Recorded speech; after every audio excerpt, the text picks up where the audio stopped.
I do this.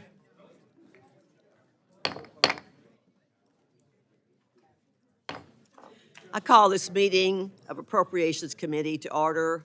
Before we begin, I have several announcements. This year, we'll abide by the 5-minute rule. You all will see the speaker's remaining time on the screen on either side of the room. And when your time is up, the clock will turn red and I will tap the gavel to remind members that their time has expired. I'd also like to remind members to place the microphones back in their cradles once you have finished speaking. As I begin today's markup, I would like to remind everyone of the importance of maintaining a respectful and orderly debate. Your committee has a strong tradition of working together and seeking a consistency where we can. Thank you in advance and for your cooperation. Our first and only order of business day is consideration of the Military Construction, Veterans Affairs, and related agencies appropriations bill for fiscal year 2024. I will now recognize Chairman Carter, sorry, to present the bill. Thank you, Madam Chairman, and I'm really honored this morning to be able to say good morning to everybody as we start our appropriation season, and I'm happy that we're the first. So we're the first one out of the chute, as we say in Texas, and this is the first of the FY24 appropriations bills. Military Construction, Veterans Affairs, and related agencies is special. It provides funds for our military and for service members and their families. It also provides funds for veterans programs and the Department of Veterans Affairs. Finally, it provides funds for agencies that honor our military and veterans, such as Arlington National Cemetery. The bill provides almost $800 million above the budget request for military construction and family housing. With this funding, we address many unfunded requirements and provide additional funding for the services to better manage privatized housing. I want to highlight the funding in this bill to counter the Chinese Communist Party aggression in the Pacific. And therefore, as you see what we're honoring, I hope you'll all support those issues and those funds. Notably, as we direct the VA to improve services for veterans in the Pacific, we need to do better honoring our veterans of this nation. We should be careful that we don't let our debates about budget categories and funding allocations confuse the American public. And we should ensure that we don't use veterans for political purposes. They are far too important to our country to do that. In addition, let me express my thanks to all who have helped make this a better bill. I especially want to thank my ranking member, Ms. Wasserman Schultz, Chairwoman Granger, and Ranking Member Ms. DeLauro for their support and assistance in getting this thing put together. Last but not least, I want to thank our incredible subcommittee staff, our clerk, Betsy Bina, as well as Jason Wheelock, Carrie Lynn McAlchie, that's a tongue tire, Michelangelo, and Adrian Delgado. The majority is superbly served by Jennifer Newclaster and Tyler Rowe. And Jasmine DeGrone handles Milcon VA in my office and on my personal staff. And Samantha Price does the same for Ms. Wasserman Schultz.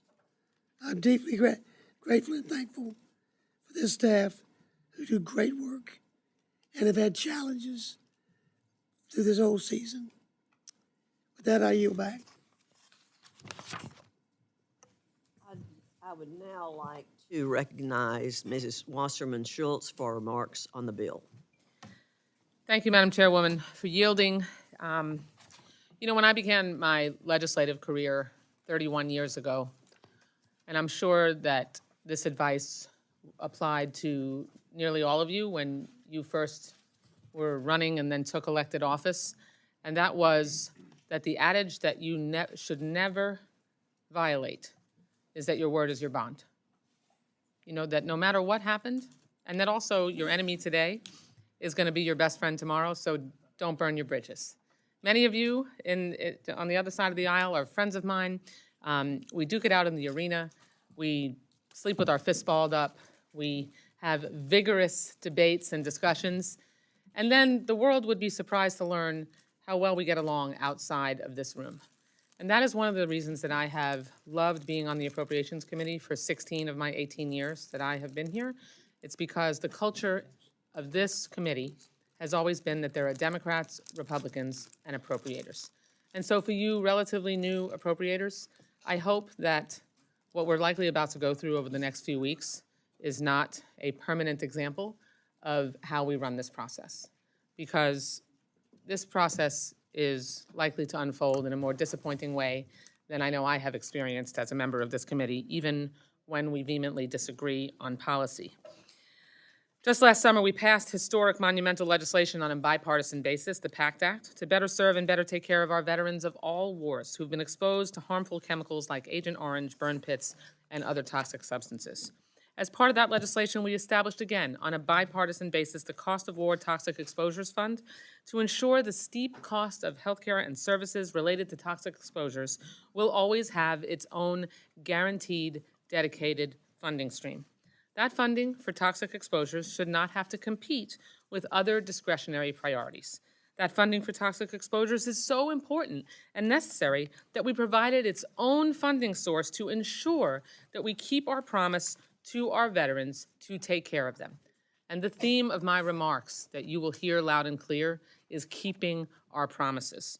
The Republicans' original Milcon VA mark broke that promise by drastically underfunding the TEF. Thankfully, as part of the Fiscal Responsibility Act of 2023, President Biden was able to deliver the promise we all collectively made to our veterans by fully funding the Toxic Exposures Fund. While the Toxic Exposures Fund is fully funded because of Democrats' insistence, Chairman Carter, it is with a truly heavy heart, and you know how I feel about you and the work that we've been able to do together. I've appreciated the work that we've done together over the past few years, but it is with a heavy heart that I unfortunately am unable to support this bill. While Republicans are now fully funding medical care at VA, we now know, thanks to a press story leaked last night of the full slate of 302B allocations, that the rest of the domestic spending bills that veterans rely on will be gutted. We literally just passed the Bipartisan Fiscal Responsibility Act, and Republicans are already reneging on that agreement. Clearly, promises do not mean that much to them. Republicans cannot credibly claim to fully fund veterans when they cut the Department of Housing and Urban Development by more than 25%, which will eliminate housing vouchers for more than 50,000 veterans.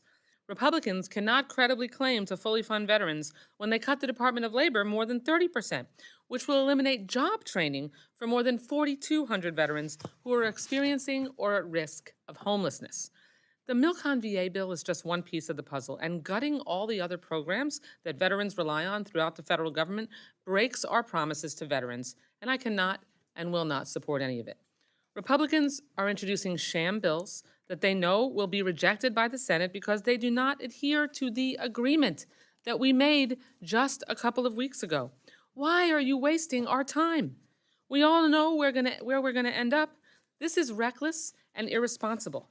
Additionally, while Republicans are no longer proposing, thankfully, critical medical facilities funding be transferred to fill the construction funding void, they still have not provided a viable solution to provide desperately needed funding for construction projects like the president's budget proposal does. I've traveled across the country, many of you have as well, and seen VA facilities falling apart at the seams, desperately needing reinvestment, and Republicans rejected the president's proposal to provide $2 billion out of a $100 billion infrastructure backlog in mandatory funding in an effort to try to whittle that backlog down. We clearly can't start to make real progress in VA's infrastructure backlog without dedicated investment in our facilities outside of the normal discretionary funding streams. We need this funding to ensure the quality of care at VA's facilities for our veterans and VA employees, and it is long overdue. And go see your own VA facilities. If you haven't done so recently, you will see what I mean.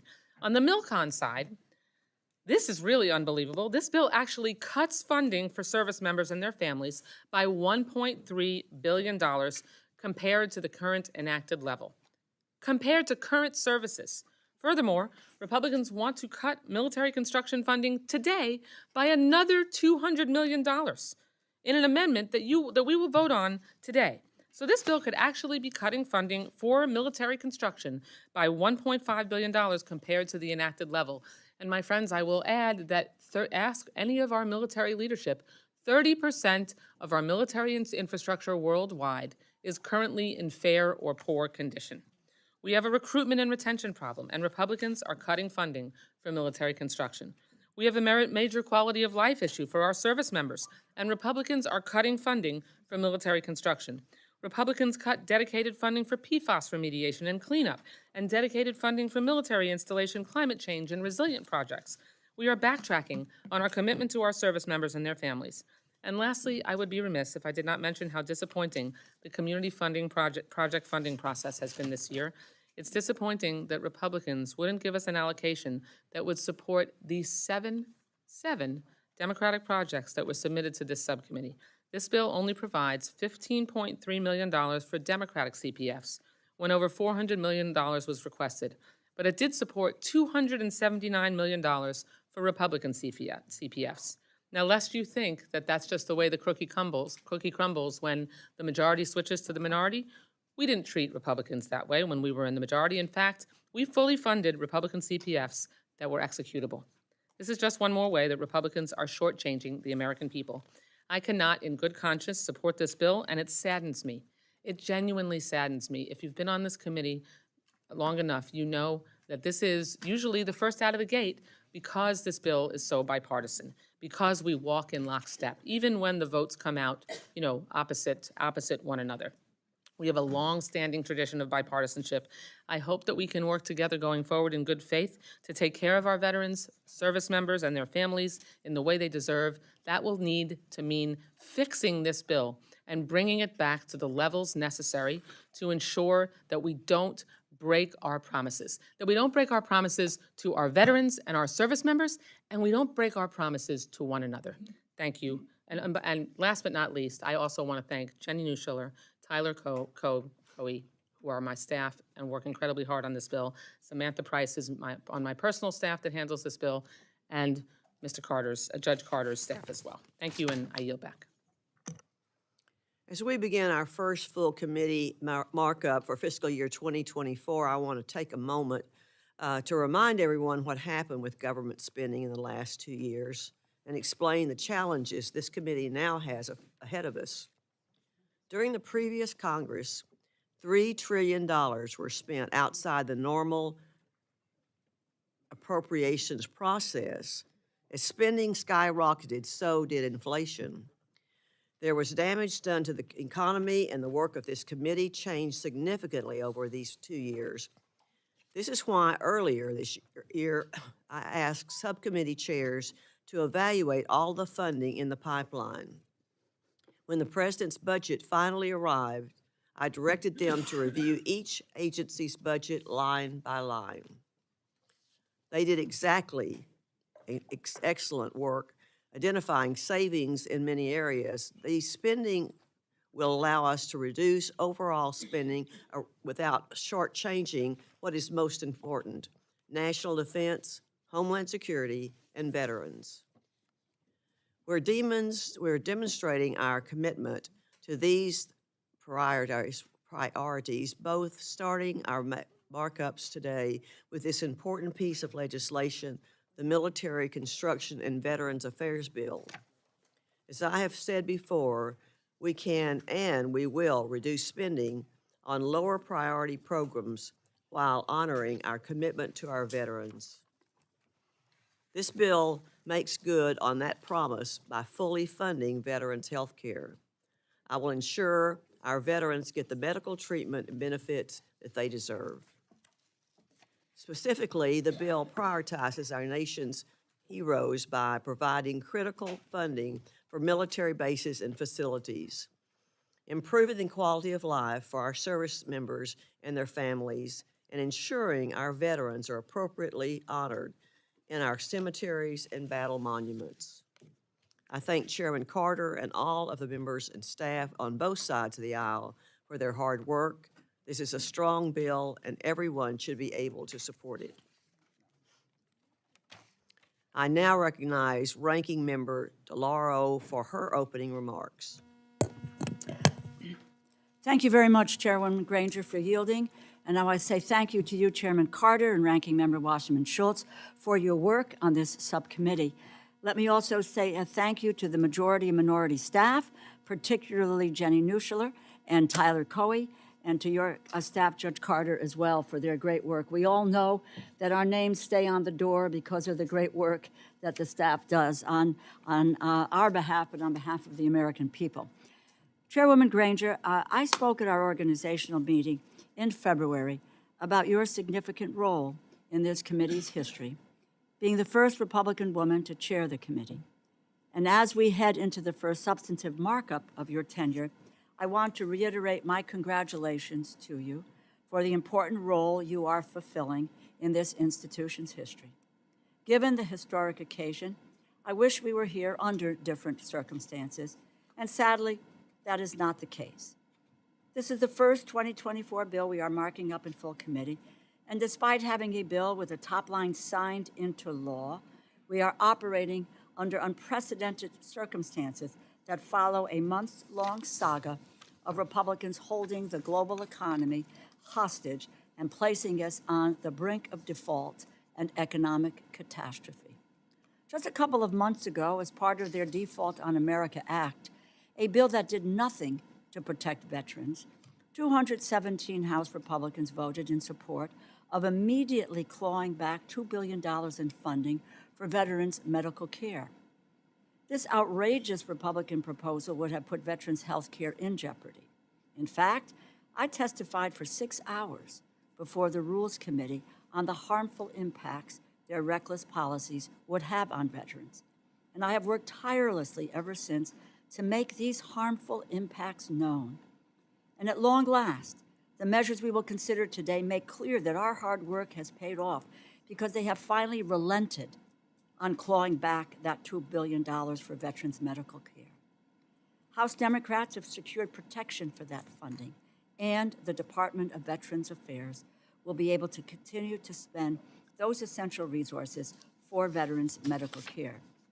Just over a week ago, a bill to avoid defaulting on our nation's debt was signed into law. I did not like the cuts imposed, nor that the deal was reached without appropriators being in the room. And indeed, I voted against that bill. I think there probably were 3 or 4 members of this committee who voted against the bill. But it corrected some of the most unthinkable provisions in the Republicans' Default on America Act and the initial mark of this bill. This agreement, this bill is now the law of the land. Whether we like the bill or not, we must recognize and respect that. And we have a responsibility to carry out the agreement. If we disregard the law of the land, we all but guarantee a shutdown in October. But why are we in this position at all? Because rather than lifting the debt ceiling with a clean bill, as we have done previously in a bipartisan fashion, House Republicans held the global economy for a ransom of unthinkable cuts and a top line completely detached from reality. The dust has only just settled after a brutal fight over the debt limit.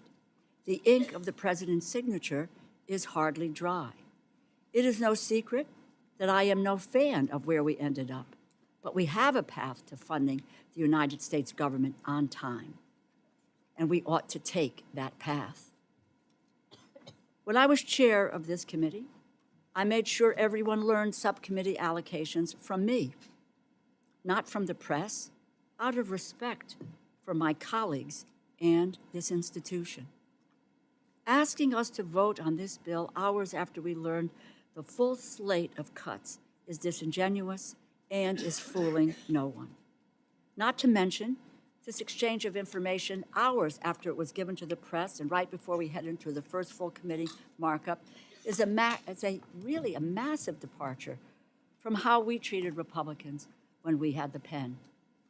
That fact aside, this is not the only bill that supports programs and services that our veterans rely on. Republicans cannot credibly claim to fully fund veterans programs until they have shown us how they treat veterans in the rest of the domestic funding bills. We can see through Republican strategy to release the, quote, easy bills first, funding them as best they can, but then leaving the rest of the bills with table scraps. These allocations show that House Republicans are doubling down on the Default on America's Act's $142 billion in cuts. But they don't want to stop there. Reports indicate that they want to go up to $159 billion in cuts, but our initial review of their proposal suggests they may go as high as $189 billion. Where will the desire for drastic cuts end to domestic spending? With the top lines released last night, Republicans are flouting the law of the land. They are disregarding the letter and the spirit of agreement between the President and the Speaker of the House. And just in a personal footnote, I mentioned this to my committee members earlier today. When I first came to the Congress, I went to see the then and still esteemed member, John Dingell. And I wanted to be on the Energy and Commerce Committee. And Mr. Dingell lowered his glasses and looked at me, and he said, my dear, freshman members don't get on the Energy and Commerce Committee. Mr. Dingle gave me one of the best pieces of advice I have heard in the last 32 years I've served in this body, and he said, stick by your word. Let your colleagues know where you stand. If you're with them, let them know, and if you're not with them, let them know. Don't blindside it. The only credibility we have in this institution is our word, and that has been abrogated by what has happened with this agreement signed by the President and the Speaker of the House. Republicans have walked all the way back, and in some cases gone even further, towards offering radical cuts to vital programs our veterans, farmers, and families depend on. Why on earth are Republicans following their most extreme inclinations to defund America? What is going to happen to the housing choice vouchers if Republicans cut the Department of Housing and Urban Development by more than 25%? The answer is obvious. More than 50,000 veterans who rely on those vouchers for housing will be harmed. What is going to happen to job training programs if Republicans cut the Department of Labor by nearly 30%? More than 4,200 veterans who are experiencing or at risk of homelessness would lose the job training, counseling, and job readiness services they so desperately need. They would lose access to mental health service, suicide prevention resources, and we lose 16 veterans every single day to suicide. What happens to their access to telehealth? These are just some of the examples. We need to see all the bills so we can see the full picture of how these cuts will undoubtedly affect the brave men and women who fought for our country, and that we promised to take care of them.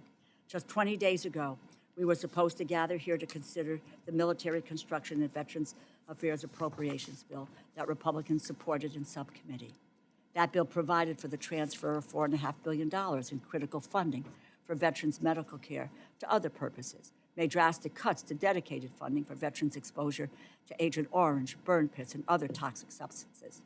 My Republican colleagues would have provided only a quarter of the funding needed for the PACT Act toxic exposure funds this year, slashing the medical resources in the fund by 86%, fully abandoning the Toxic Exposures Fund next year.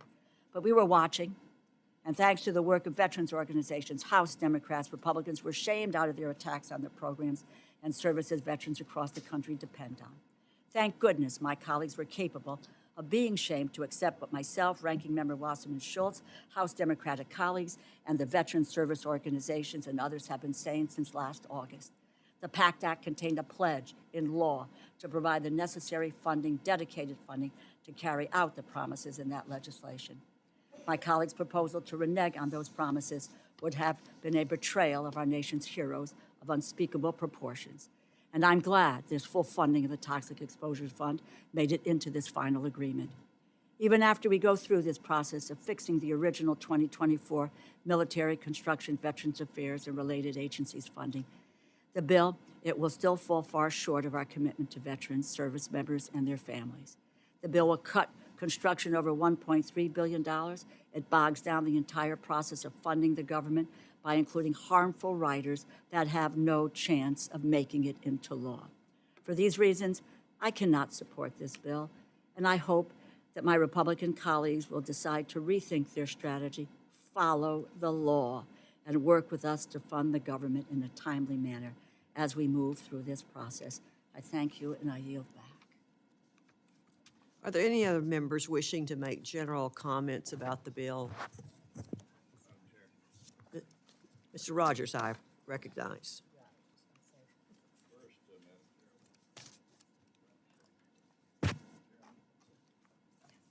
And Ranking Member for a great bill, a bill I think that we all can support. Now, it should be no surprise to any of you that I wish to speak today on the long journey that we've been on to establish an effective VA electronic health record that is compatible with DOD. Some of you will recollect almost 20 years ago, I brought before the committee the case of a young man who came from my district who came to me and related what had happened to him. He was injured in Iraq, brought to Germany by DOD to operate, and then discharged. Now, in private life, he goes to the VA hospital in Lexington because his remaining eye was deteriorating. Well, the Veterans Hospital could not access his DOD records. Couldn't operate without knowing what they were doing. And he goes blind. You, at that time, on the committee, we brought this matter up, and you've taken strong action trying to force VA and DOD as well to agree to a simple, interoperable medical records machine. It's shocking that even yet, in spite of hundreds of millions of dollars that we've poured into this program, it still is not in place. Now, VA is calling for a, quote, pause in the completion of this system. Well, I'm sorry, VA. This committee will not tolerate our young men and women in service not having the best medical help we can give them. And it seems to me the simplicity of the problem is shocking.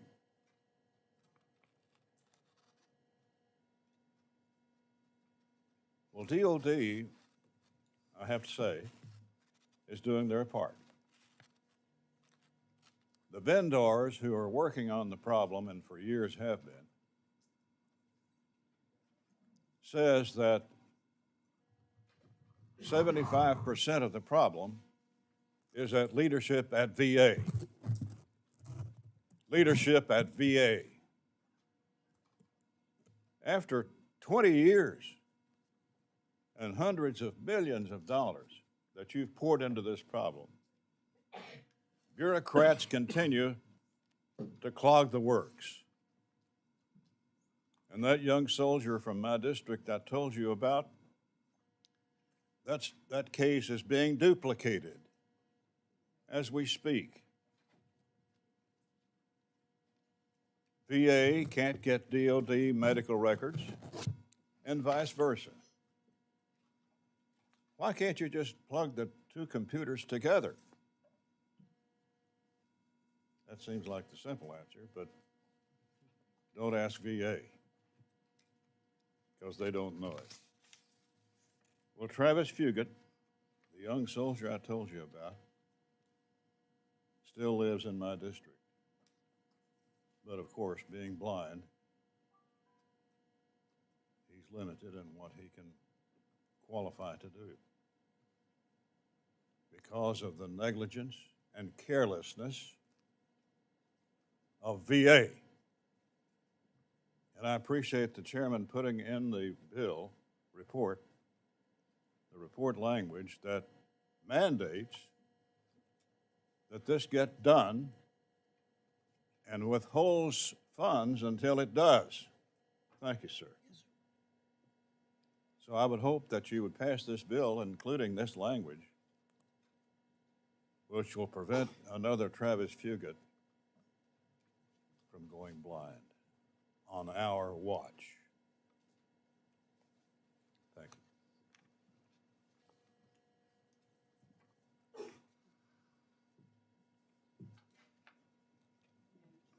Ms. Capter is recognized. Thank you.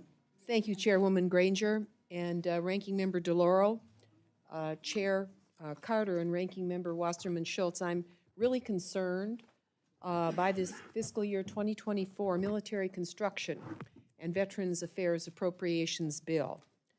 This legislation, I might just say, I think I served on the Veterans Committee the first decade I began my service, and until it was taken away this past time, I served on it again. This legislation, as originally presented by the majority during the Milcon VA subcommittee markup, severely defunds veterans' health care by weakening the Toxic Exposure Fund by over $14 billion. That's not million, that's billions of dollars. Congress created the Toxic Exposure Fund on a bipartisan basis to ensure those service members and veterans impacted by burn pits and toxic exposure are not left behind now or ever. I served on the Veterans Affairs Committee last Congress when Republicans and Democrats worked together to pass the Sergeant First Class Heath Robinson, honoring our promise to address Comprehensive Toxics Act of 2022, known as the PACT Act. Sergeant First Class Heath Robinson was an Ohioan.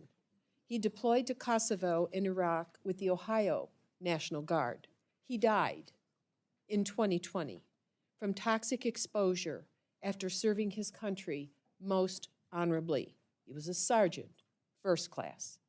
I know through his family the complicated health struggles Heath endured, having been cared for by his wife and mother-in-law, Susan Zier of Sandusky, Ohio. My constituent, Susan, is a fierce advocate who was instrumental in fighting for the PACT Act's success. And I've met countless veterans and families similar to Heath, impacted by toxic and burn pit exposure. Knowing how much Heath could have benefited from the PACT Act and how much he suffered, and they suffered with him, I simply could not comprehend Republican efforts to dismantle and defund these imperative veterans' benefits. For those brave service members who have heroically returned to our homeland, but carry with them the injuries of toxic and burn pit exposure, America has an obligation to make good on President Lincoln's command to care for those who have borne the battle.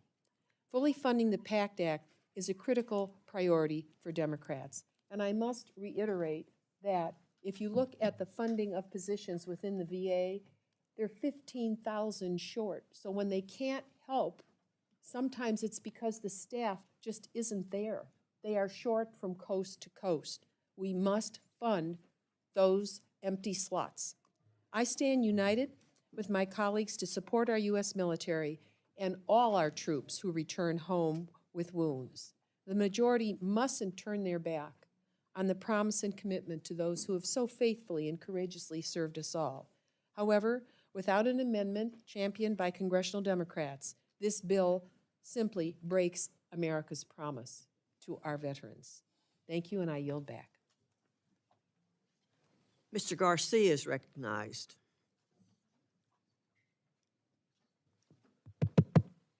Thank you, Madam Chair. I want to thank the staff and the team for the hard work over the course of the last several weeks.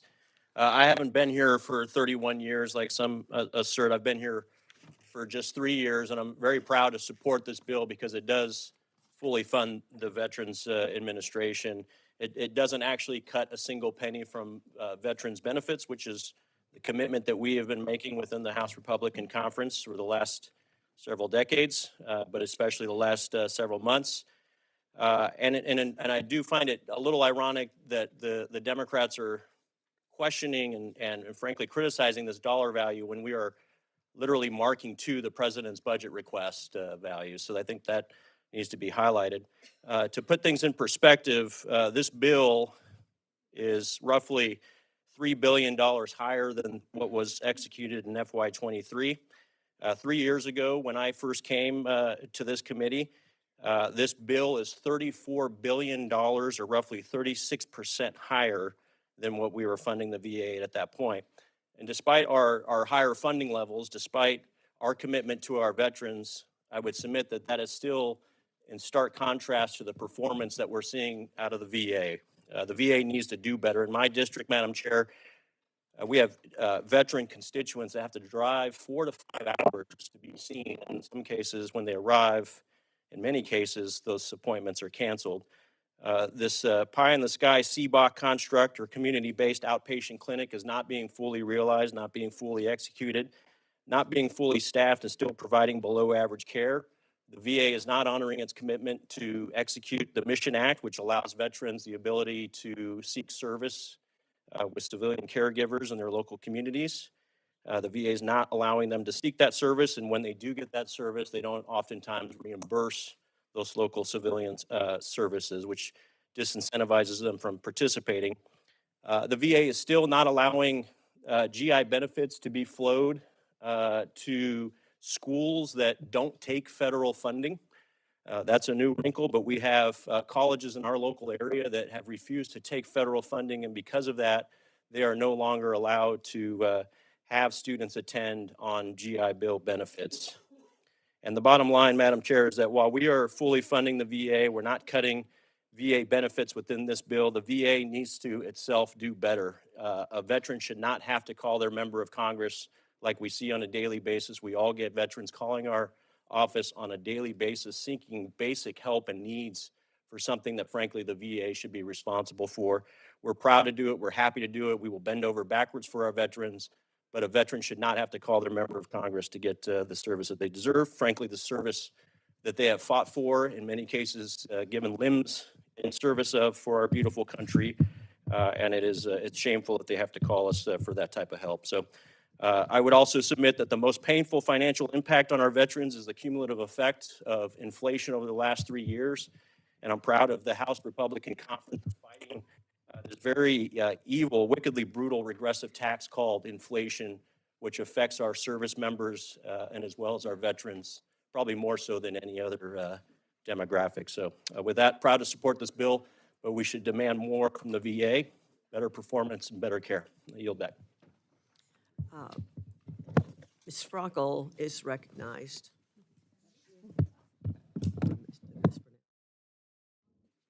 I got it. Okay. First, I want to thank all the veterans here and all the family members who supported veterans. And I'm sad that I have to add my disappointment, like my colleague, Debbie Wasserman-Schultz, to what's been previously a bipartisan bill, because it not only has dangerous cuts, but what really bothers me is the extreme right-wing rhetoric that's in some of these amendments. As some of you know, my son Ben, I'm very proud, he was an artillery officer in the U.S. Marines. Who would think that my son would be an artillery officer in the United States Marines? But he served both in Iraq and he served in Afghanistan. And I will tell you this, there was not one night when he was at war that I did not pray that I would not get that knock on the door. We were blessed. Our family was blessed. He came home safe. But like the other men and women who went into service, he would be here to tell you in person that when he entered the service, he entered to stand up for the freedom of all, not for the freedom for some. And I yield back.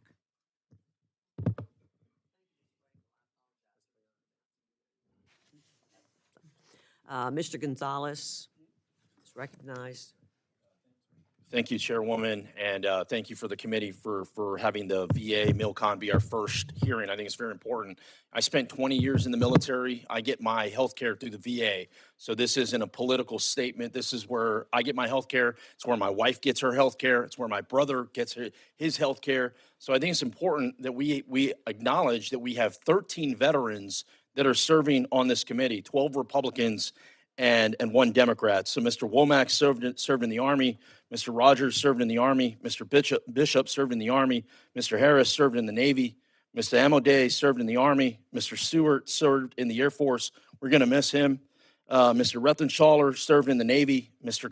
Garcia served in the Navy, Mr. Zinke served in the Navy, Mr. Clyde served in the Navy, Mr. Franklin served in the Navy, and Mr. Elsie served in the Navy. What does that mean? That means this isn't, yes, everyone deserves a round of applause for that. What does that mean? That means we have veterans that get their health care that are on this committee. And it is in our best interest that we take care of our veterans, our families, and those that have done this. I agree completely with Ms. Wasserman-Schultz that we need to remove the politics from what is happening. There's a lot of politics that is happening in this building. That's normal, right? DC, Washington is the capital of all that. But we can't let politics seep in to MilCon VA committee. It is so important to our veterans for all the different issues. For me personally, I've worked really closely with my good friend Henry Cuellar to deliver $20 million for the Child Development Center at Lackland Air Force Base, which is in this bill. Thank you, Mr. Chairman and Chairwoman. Help deliver money for a new chapel at Lackland Air Force Base. Right now, at the chapel in Lackland, by the way, that's where boot camp is. All Air Force, the Air Force boot camp is in Lackland in San Antonio, Texas. Right now, half that time, that chapel is closed down. If you've ever served a day in boot camp, you know the chapel is your sanctuary in more ways than one.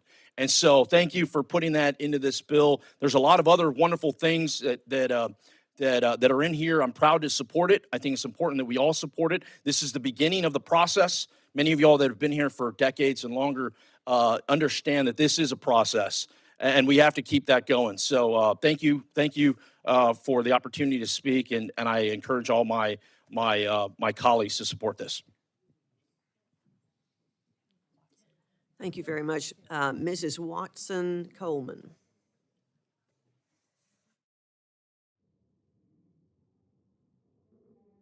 Chairwoman, and thank you to everyone who has worked on these bills and has put in their time, talent, and their love in moving us and advancing us towards a final bill. But this is not the bill. I want to associate myself with everything that my colleagues on my side of the aisle have already shared. But I want to focus on something that I think is really important because it speaks to our values, who we are, and what we care about. And so I want to stand in opposition to what I think is hidden language that that supports the fact that in this bill, no funds would be used to carry out any programs, projects, or activity that promotes critical race theory. Give me a break. This is just pure MAGA language being inserted to please the right-wing fringe, which seems to be growing deeper every day. The inclusion of this language demonstrates a continued intent to misunderstand and to weaponize critical race theory as a soundbite for their base. Instead of focusing on funding health care for our veterans, keeping our promise, including the full funding of exposure to toxic matters, and to recognize their sacrifice to our freedom, the majority has decided to waste time on nonsense language like this. So not only is that text a slap in the face to Black and brown people everywhere, but it is completely unnecessary and needs to be removed. It is clear that this bill focuses on the wrong things and needs to be redrafted. I yield back. Mr. Zinkney.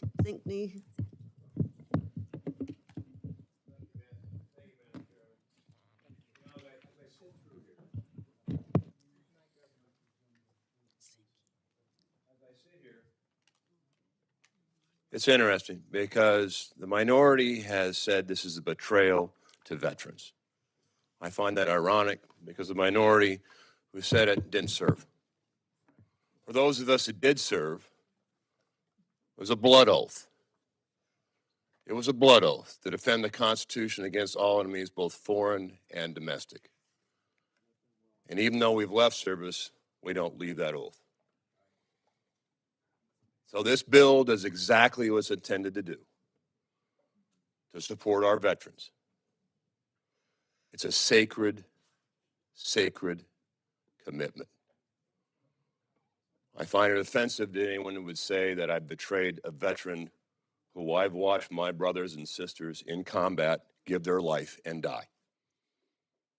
And there are few in this room that can say that. So I agree with my colleagues. This is not a partisan issue. This is a country issue. I'm asking both sides of the aisle and my colleagues to recognize it as that. The political back and forth on some issues is just not appropriate. So I think this bill meets the mark. It's not a perfect bill, but it's a bill. And for those that have given the oath, I remind you the oath also is Article 1, Section 9. And that oath is no money should be withdrawn from Treasury unless by consequence of appropriations.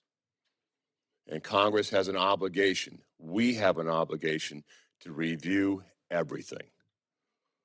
And I'll say this, these artificial boundaries we've created in Congress between discretionary, mandatory, omnibus, continuing resolutions, they're distractions and tricks to bring us from what our purpose is, to appropriate. And Madam Chairman, I'm proud to support this bill, and I wish my colleagues do the same. I yield back. Torres.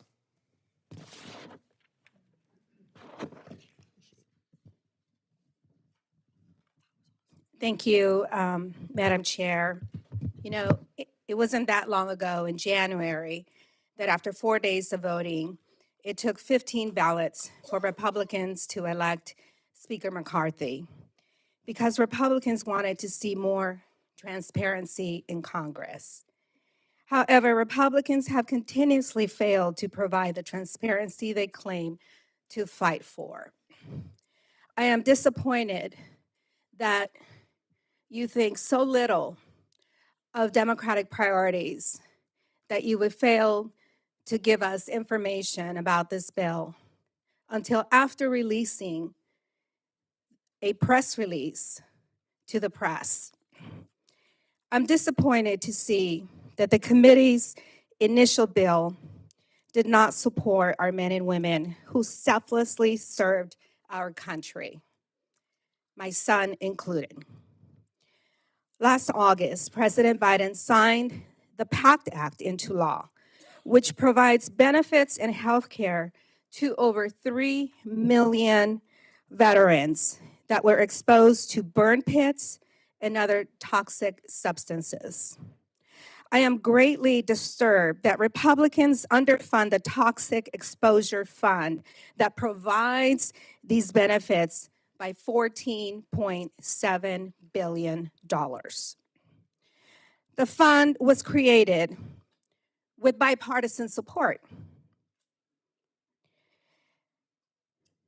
to ensure that our veterans exposed to Agent Orange, burn pits, and other toxic substances will always be cared for. That was our priority just last year. The failure to fund these veteran health care needs speak for itself. Republicans do not care. Why did the subcommittee put forward a bill that cuts $2 billion from critical veterans programs? Republicans wrote a bill that also cuts funding for military construction by over $1.3 million compared to the current level. Additionally, Republicans did not sufficiently fund the Veterans Benefits Administration to meet the demands of fiscal year 2024. The Benefits Administration handles claims and benefits, but without the appropriate funding, there will not be the resources to help decrease the current claims backlog. Every single one of us has casework with months and years in the rear. Veterans waiting for their benefits, not a handout, the benefits that they deserve. Failing to fully fund the Benefits Administration will result in more delays. I urge my colleagues to vote down this piece of legislation and get back to the table with Democrats, and let's write a bill that all of us could be proud of. I yield back. Mr. Siskinziki.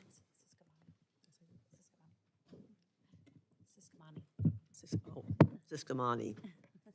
Sorry. Gonna have to do it. Thank you, Madam Chair. Thank you, Chairman Carter, for the opportunity. Thank you to all the members of the subcommittee for your work on this, the staff, of course, and especially our veterans. It's an honor to have the opportunity to speak on this bill today. As a representative for the 6th Congressional District in Arizona, the actions and everything that is on this bill impacts directly over 70,000 veterans in my district that they call my district home. And that's why I'm so pleased to see that subcommittee is prioritizing our veterans and their families by fully funding the benefits and resources our men and women depend on. Our veterans can rest assured that the benefits will remain untouched. However, I was disappointed by the misinformation being circulated by the Department of Veteran Affairs and my colleagues, falsely claiming that our legislation would lead to a cut in veterans' benefits. The alleged cut was never real. Even the Department of Veteran Affairs included in fine print that those numbers were just assumptions. Everyone on this committee realizes that and knows that members on this committee determine what the funding levels will be and what and what departments will be getting on funding. Like I said, I have over 70,000 veterans in my district, and over the last few months, I heard and met with a number of these veteran organizations across my district who were worried, angry, and upset that their benefits could be cut. And rightfully so. They have sacrificed so much for our country. Those who wore the uniform should never doubt our federal government's commitment to them. They should never be used as a political pawn and to lead them to believe that their benefits are at risk, and that is shameful. I'm supportive of this bill because it honors our commitment to our veterans. It supports a strong national security, and it focuses the executive branch on its core responsibilities. This is my first year being in Congress, and also obviously my first year here in the House Appropriations Committee, but I would hope that my colleagues on both sides of the aisle will refrain from using our veterans' constituency as using them for political purposes. I yield back.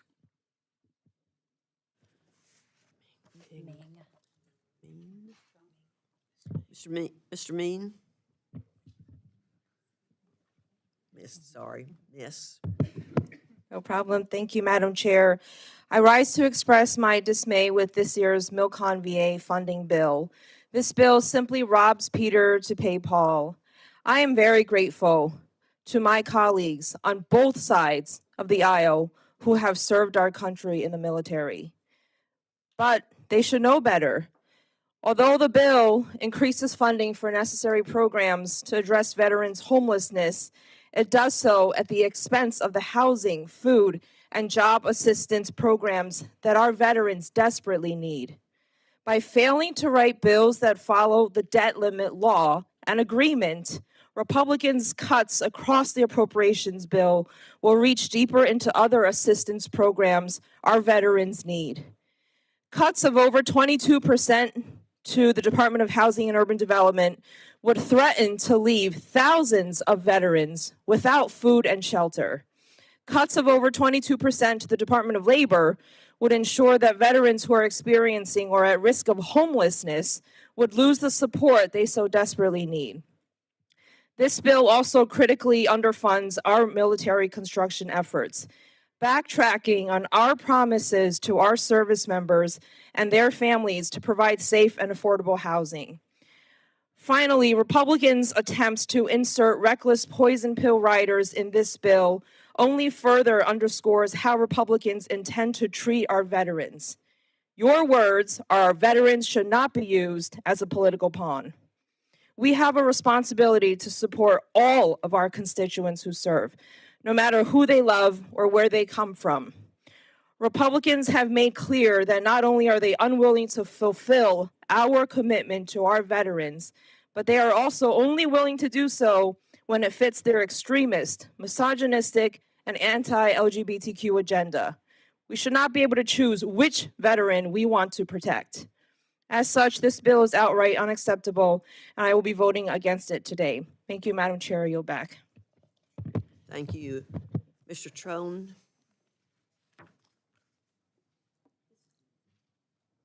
Thank you, Ranking Member Delora and Ranking Member Wasserman Schultz for your continued efforts to supply and provide for our military bases and our veterans.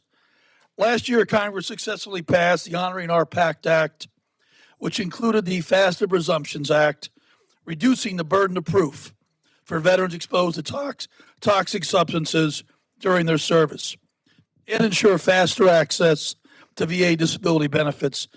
As the proud son of a World War II combat veteran and a member of the Veterans Affairs Committee at the time, I was happy to lead this historic effort with then Chairman Takano. To demonstrate our commitment to service members and their families, to show up for them as they showed up for us. Under the PACT Act, veterans and survivors have filed more than 500,000, 500,000 toxic exposure related benefit claims. More than 215,000 veterans enrolled in VA health care during that time frame, a 15% increase. Finally, the VA has awarded more than $1 billion to veterans and survivors who filed under the PACT Act and related claims. This is what delivering on our promises looks like. I'm proud of those achievements from the PACT Act. It was my hope we could build on them today. Instead, this bill abandons our veterans, including underfunding the Toxic Exposure Fund by a whopping $14.7 billion.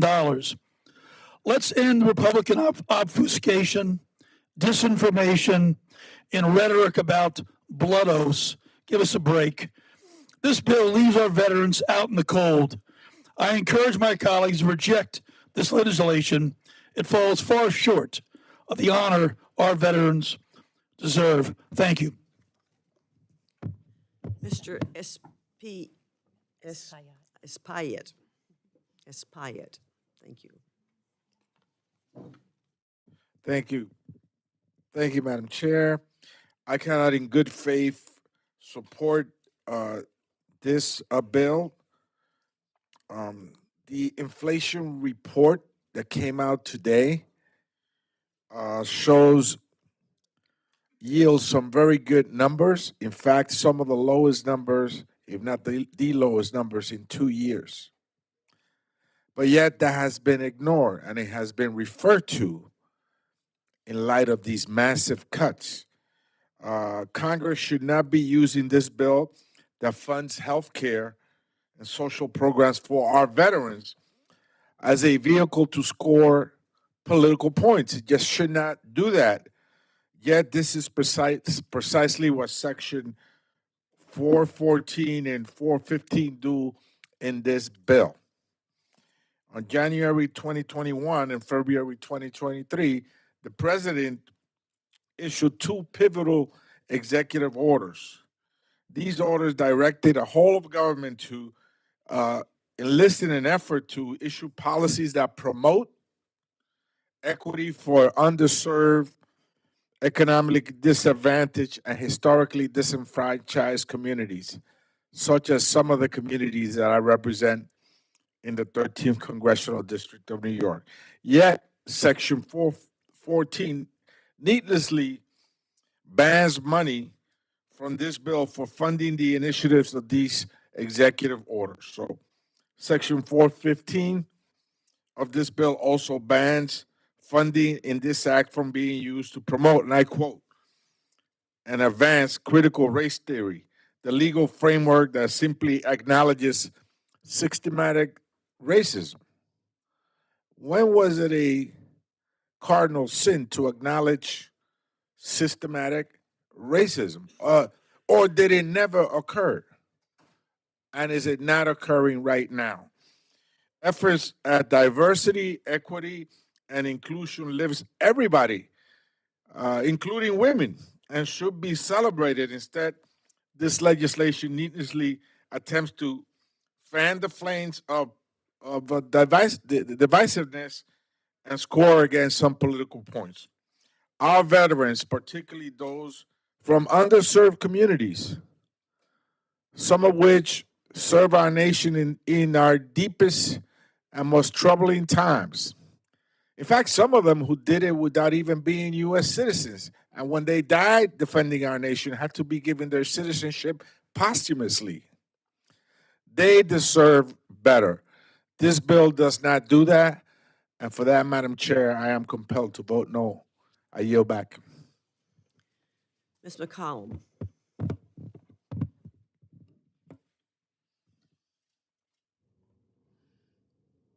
Thank you, Madam Chair. Shell shock, PTSD, traumatic brain injury, mental health, permanent disability, malaria, Agent Orange. I've lived with all of these. and I thank the veterans who are here in this room. I've taken the calls when I was active and not before serving in Congress with my VA auxiliary from women, veteran members who couldn't get into a hospital, couldn't see a specialist in a clinic. So I do have concerns because I did watch cuts as a child that happened not with this Congress, but with previous Congresses, when guarantees weren't lived up to. My great uncle, my grandparents, my father, and for those of us who lived with veterans who were suffering. So I do have concerns, and here's the concern I'm going to share with you today. I'm raising my concern about the exclusion of dedicated funding for PFAS remediation within the bill and cuts to military installation climate resiliency programs. Now, PFAS is still going to be funded, but now it's going to compete with funding that is in the remediation in general. Now, we all know how big of a problem PFAS is for the DoD, and it will continue to require significant funding in the MILCON bill and in the defense bill for years to come. 239 BRAC locations in the department is conducting cleanup under Circular 49. 49% of them require assessments for PFAS contamination. That's why we had a line for it. Beyond what we appropriated in the 117th Congress, DoD estimates nearly $1.8 billion in costs just to investigate and remediate the BRAC sites for PFAS. This number is likely to rise as investigations reveal the extent of PFAS contamination at some of these sites. And certainly the remediation of PFAS in the sites of active duty and reserve components, that's an incredible cost, and it's something we can't afford to wait on because these servicemen and women are being exposed to it. When I was chair, along with now Chair Calvert, in the subcommittee, I included over $500 million in the 117th Congress for PFAS remediation and cleanup, as well as investing in R&D to understand how to destroy these PFAS chemicals more effectively and cheaper. It would help the DoD, it would help us in the private sector. So the overall cut to BRAC and the exclusion of dedicated funding, it does concern me, given how important this issue is to the life, health, and safety of our constituents in all of our districts. I'm also concerned about the DoD cuts to installation climate change resilience. It cuts at $90 million from the enacted level. If we shortchange funding for installation resiliency projects, it's going to cost taxpayers even more on the back end. Let me give you 3 examples. In 2018, hurricanes demolished Tyndall Air Force Base in Florida and flooded 900 buildings in Camp Lejeune, North Carolina. The combined cost of both those events was nearly $9 billion just to repair damage. The 2019 flooding at Offutt Air Force Base in Nebraska ended up costing $500 million to repair. So we need to recognize that these extreme weather events, sea level rise, wildland fires, we must prepare our key military installations to be more resilient if we are to do our duty to those who serve and the taxpayers who provide the dollars for these military installations. So I want to help to work to keep our military ready. It makes sense for taxpayers, and I hope we can correct the loss of these line items. With that, I yield back, and I thank the chair. Thank you. There's some others that we're going to be listening to. I just want to tell you, there are many, many, many, many, many calls. We talked about veterans and to try to do the best thing for veterans. It was $3.5 billion higher than last year at the end. It doesn't mean that that's right. It doesn't mean that we should do as much as we possibly can for people who are keeping us safe and fighting for their lives and their children's lives. So what we have to do is every time look at it and do the best we can because they're doing the best they can. We have another, Mr. Clyde is recognized. Thank you, Madam Chair. I'm kind of in the center, so I don't really know which way to turn, so I'll just address you all. But thank you, Chairman Carter, and thank you, Chairwoman Granger. You know, I hear from the other side of the aisle, my Democrat friends, that there's a cut of $1.3 billion from the 2023 enacted level of $19 billion. But yet looking at, if y'all turn to page 3 on our little report here, you'll see that the budget request for fiscal year 2024 is 16.7 billion. That's what the president's asking for, 16.7. But yet that's not what we're offering here in committee.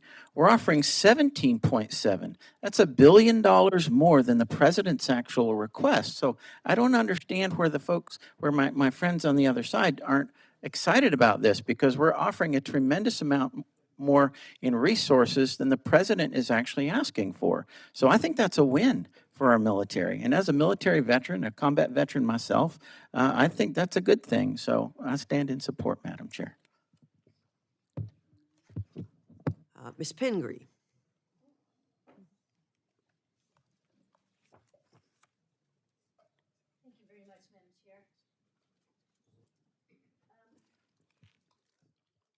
I feel very fortunate to be a member of this subcommittee, and I've always enjoyed working with my colleagues across the aisle on the number of challenging issues that are considered by this subcommittee.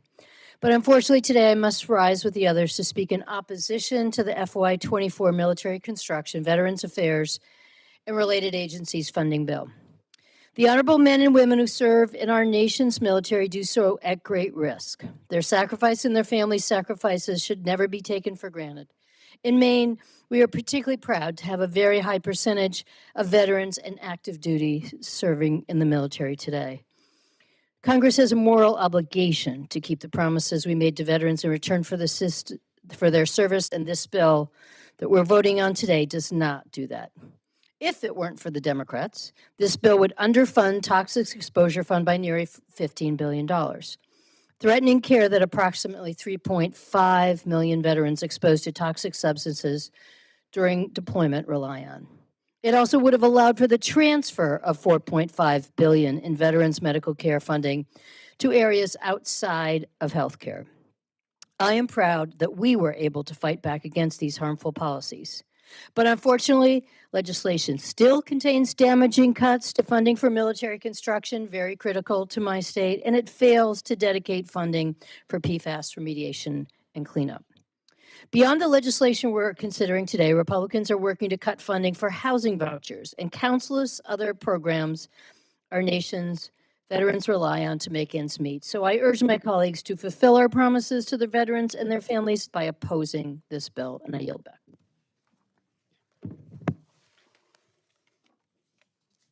Seeing no other members wishing to make remarks, we have. Yes, sir.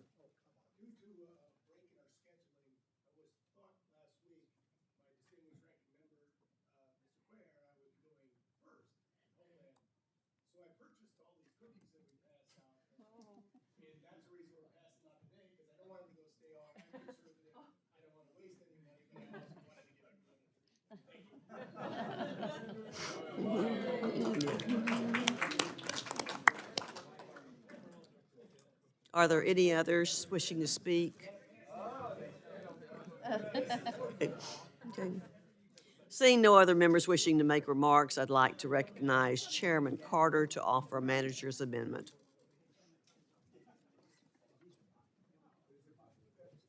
Madam Chair, I rise to offer a manager's amendment. It includes changes to the underlying bill to make it conform to the Fiscal Responsibility Act. It includes other changes that both sides have agreed to, and I urge its adoption. There's an amendment at the desk. The clerk will head the amendment. Without objection, the reading of the amendment is dispersed with. Chairman Carter is recognized, and you did. This is an amendment that basically puts the baby to bed. We've had a lot of issues that have been worked on by both sides of the aisle on this bill. This is a cleanup amendment. It's an amendment that conforms to things that happened while we were in the process, like the Fiscal Responsibility Act. And it's not perfect. And I've listened to all the arguments from our colleagues on the left, and I respect their arguments. Now, I don't necessarily agree with them, but I respect them. And on this bill, this is important for us to go forward and urge its adoption. Ms. Wasserman Schultz is recognized. Thank you, Madam Chair. We have no objections to the manager's amendment. Do any other members seek recognition? Yes. Yes, Madam Chair, I want to thank Chairman Carter and Ranking Member Waltzman Schultz for including language in the manager's amendment that I had requested. As many of you know, we face a lot of challenges in every domain, especially in space, and the recent global events demonstrated the importance of strategic Space Force capabilities and operations. Now more than ever, the establishment of a permanent Space Command headquarters remains vital to our national security, and the language that is included in this bill incentivizes the Secretary of the Air Force to determine the permanent headquarters and the location as quickly as possible. And I would urge the department to initiate its basing decision to move the headquarters to its preferred permanent location as soon as possible. As we move forward on this, I am relieved that General Dickinson, the Space Command commander, last week assured the Alabama delegation that he has no national security concerns about moving the headquarters. And so I thank you again, Chairman and Ranking Member, for your support of this, and I urge yes on the manager's amendment and yield back. Mr. Carl. Thank you, Madam Chair. I also rise the amendment on the SpaceCom issue. Huntsville was the first choice. When this first came up, we were asked as a delegation, do not participate in any conversations. We do not want to influence the decision made. So therefore, we did not. I wasn't here, obviously, but when I did get here last year, I did serve on Armed Service Committee, and I saw the waste in the Air Force and the way they are wasting money. Here is a prime example. You have the decision to be made in Huntsville, but yet they're spending money in Colorado to get ready for the building, to the SpaceCom to be put there. It's not right. This is not the way it's supposed to be run. We're supposed to control the dollars. We're supposed to be able to say where it is spent or not spent. So I appreciate the fact that we've got this put in the bill, and I encourage my colleagues on the other side to please support this. Huntsville was the first choice. I think Nebraska was the second choice. Go down the list, Colorado's either number 5th or number 6th. So they should not be the first choice by politics. Thank you, Madam Chair, and I return.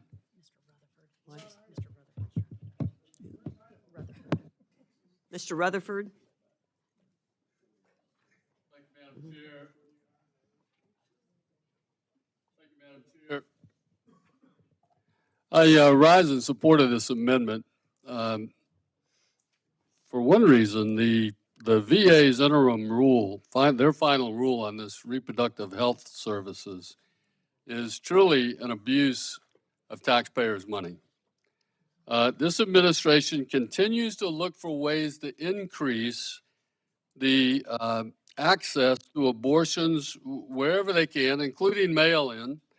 And funding to the VA should be compliant with the traditions of the Hyde Amendment, respecting the views of many taxpayers that do not support their taxes being used to pay for Madam Chair? abortion. We're This on the bill manager's also doesn't provide conscience protections for VA health professionals who are forced to perform abortion services when it goes against their Excuse me, we're on the manager's amendment right now. Oh, I'm sorry. All right, we'll get to you. On block. Oh, My bad. no problem. Well, That's just what you made a good talk. we'll be ready. Made a good talk. Thank you. I recognize Chairman Carter for 1 minute to close. As I said, this starts the process. We're gonna get this thing done today, and we'll all be happy to be the first. So I urge you support this amendment. The question is on the amendment. All those in favor say aye. Aye. Those opposed say no. In the opinion of the chair, the ayes have it and the amendment is adopted.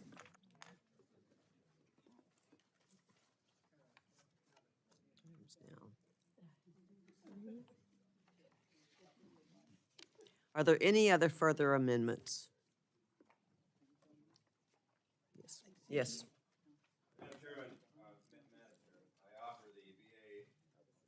I offer the VA air ambulance amendment and ask for unanimous consent, but also, Madam Chairman, I am going to withdraw it. For those members that are unfamiliar, Montana is the same size as from here to Chicago plus 2 miles. And out west, when you get in an auto accident and you're literally hours away from care, we rely on life flight and ambulances. So what occurred in the case, the VA decided they would put in a rule that redid the reimbursement of the air ambulances, and unfortunately, it had an adverse effect. When the VA secretary was here, we asked him about it. He said, well, what the policy is we're going to initiate contracts across each individual state for reimbursement. And he said about 2/3 of those contracts has been executed. Well, it wasn't true. So he modified it. It's only 8%. So this is a case where a rule gets implemented, but the consequence of the rule being implemented sometimes doesn't work through, and the bureaucracy has yet to catch up. So we're working with the VA. I'm pleased to say, along with the staff, we're going to withdraw the amendment because I think we're working it out as we should on this. But I just wanted to let everyone know how important those services are out west, where again, it's hours and hours and hours to get to the hospital, and unless we have their ambulance and they have contracts in place to provide the reimbursement as they did before, it affects us out in the west. So, Madam Chairman, Mr. Chairman, I withdraw the amendment. Are there any further amendments? Yes, Madam Chair, I have a amendment at the desk. This is an amendment at the desk. The clerk will read the amendment. An amendment by Ms. Frost. Madam Chair, I ask unanimous consent that the amendment be considered as read.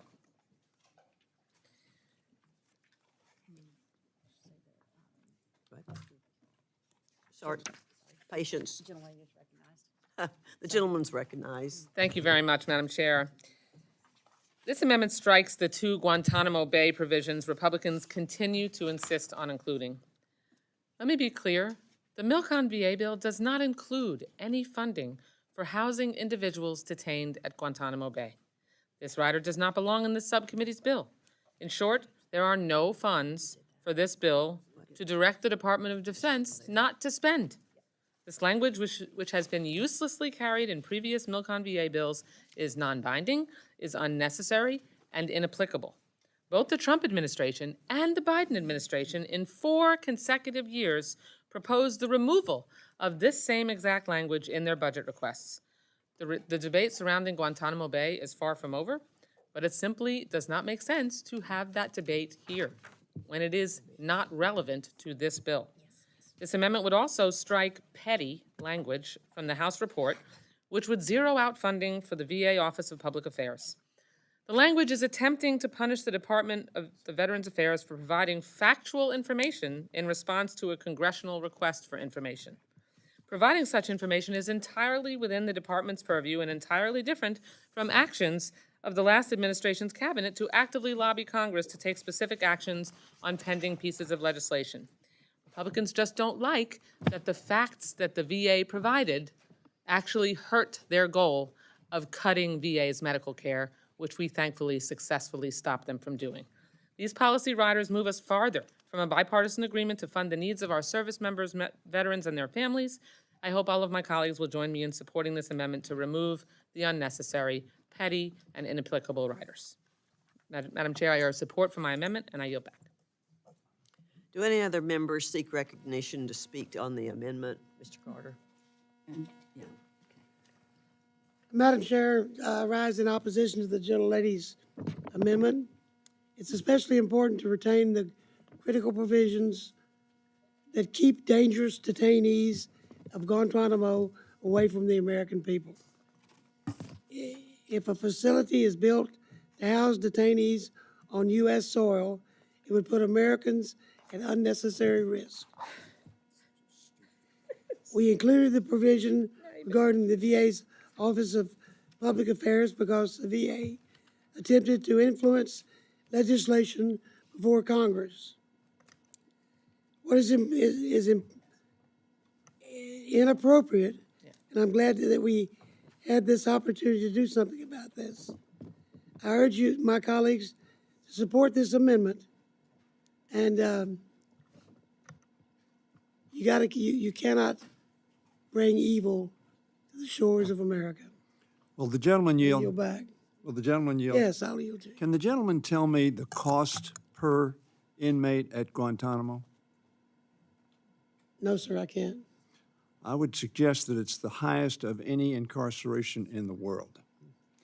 And for those of you who want to save money, to continue this approach to spending extraordinary sums for one prisoner, those prisoners are dangerous. We have some very dangerous prisoners in America, and they're kept in very high security prisons, including some terrorists.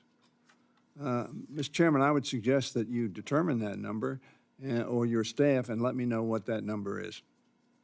I certainly will try to find out what that is. I thank you. But of course, you got to realize that just what started this whole thing was we had people who came to this country to do us harm, and they destroyed buildings in New York and Washington, D.C., and killed American citizens and polluted the air, and people are still dying from the diseases they caused, and they don't belong here, in my opinion. Madam Chair? Ms. DeLauro is recognized. Thank you, Madam Chair. I rise in support of the amendment.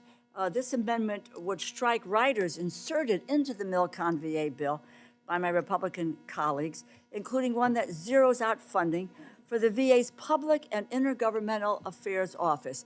Indeed, petty. The harmful provisions that Ms. Wasserman Schultz and others have condemned have absolutely nothing to do with the safety of our nation's veterans, service members, or their families. They are only meant to score political points for the GOP, and I believe that will backfire. VA's Public and Intergovernmental Affairs Office does important work. What they do is they spread the word to veterans about resources that are available to them. It's one of the department's most vital offices when it comes to connecting with veterans, making sure they receive accurate and timely information about VA benefits and their programs.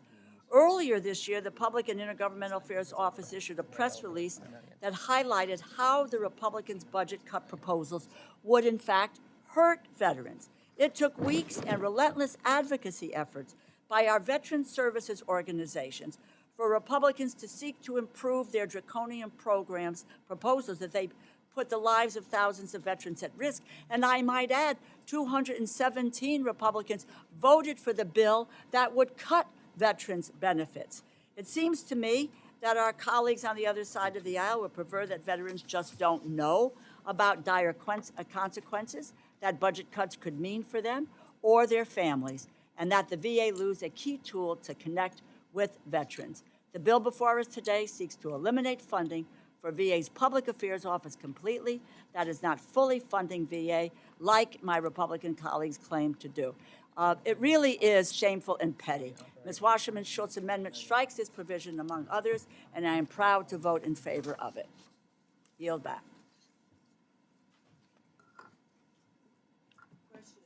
On the amendment. Madam Chair, I think there's other members that wish to speak. Madam Chair?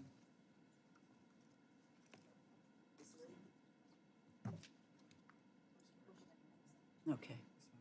Thank you very much, Madam Chair. And I want to thank our ranking member, Debbie Wasserman Schultz, for this amendment to remove language from this bill that would keep open the infamous Guantanamo prison camp. Now, in addition to it not being relevant to this bill, I also want to add this. More than 2 decades after 9/11, this camp does nothing to keep America safe, but it does give leverage to dictators who like to accuse America of hypocrisy. I don't understand the obsession of some of my colleagues with defending this indefensible prison that costs this country taxpayer dollars so much money. Today, there are only 30 detainees left at this camp, 16 awaiting transfers to other countries. So we're talking about maintaining an expensive offshore facility for no more than 14 people, all of whom could be safely and appropriately processed, or if convicted, incarcerated elsewhere. Defenders of the Guantanamo prison suggest that shutting down this sad, almost empty prison is an expression of weakness. But let me tell you, it's really unfortunate that we want to politicize this bill belonging to our veterans, but also I personally oppose any attempt to keep this Guantanamo prison camp open. It's long overdue that we shut it down and that we use our tax dollars to provide health care for our veterans. Thank you. Mr. Hoyer? The answer to the question, Mr. Chairman, we looked it up on Google. Our fallback for all knowledge. Prison has about 30 plus, between 30 and 40. It costs $540 million to operate, $500 million to operate for 30 to 40 people, at a cost of approximately $13 million per person. I raise this point because there's a lot of talk about wasting money until such time as it has a political value to some. We all share the chairman's view of how despicable the people who attacked us on 9/11 were, and to the extent that they survive are. The question is not whether they ought to be kept in a safe place where they can do no harm. The question is simply does it make any sense other than political to operate this prison? And the clear, common sense answer to that is no. I yield back.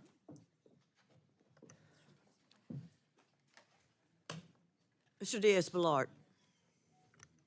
Thank you very much, Madam Chairwoman. You know, I wasn't going to speak, but I think it's boiled down to what our esteemed colleague, Congresswoman Lee said.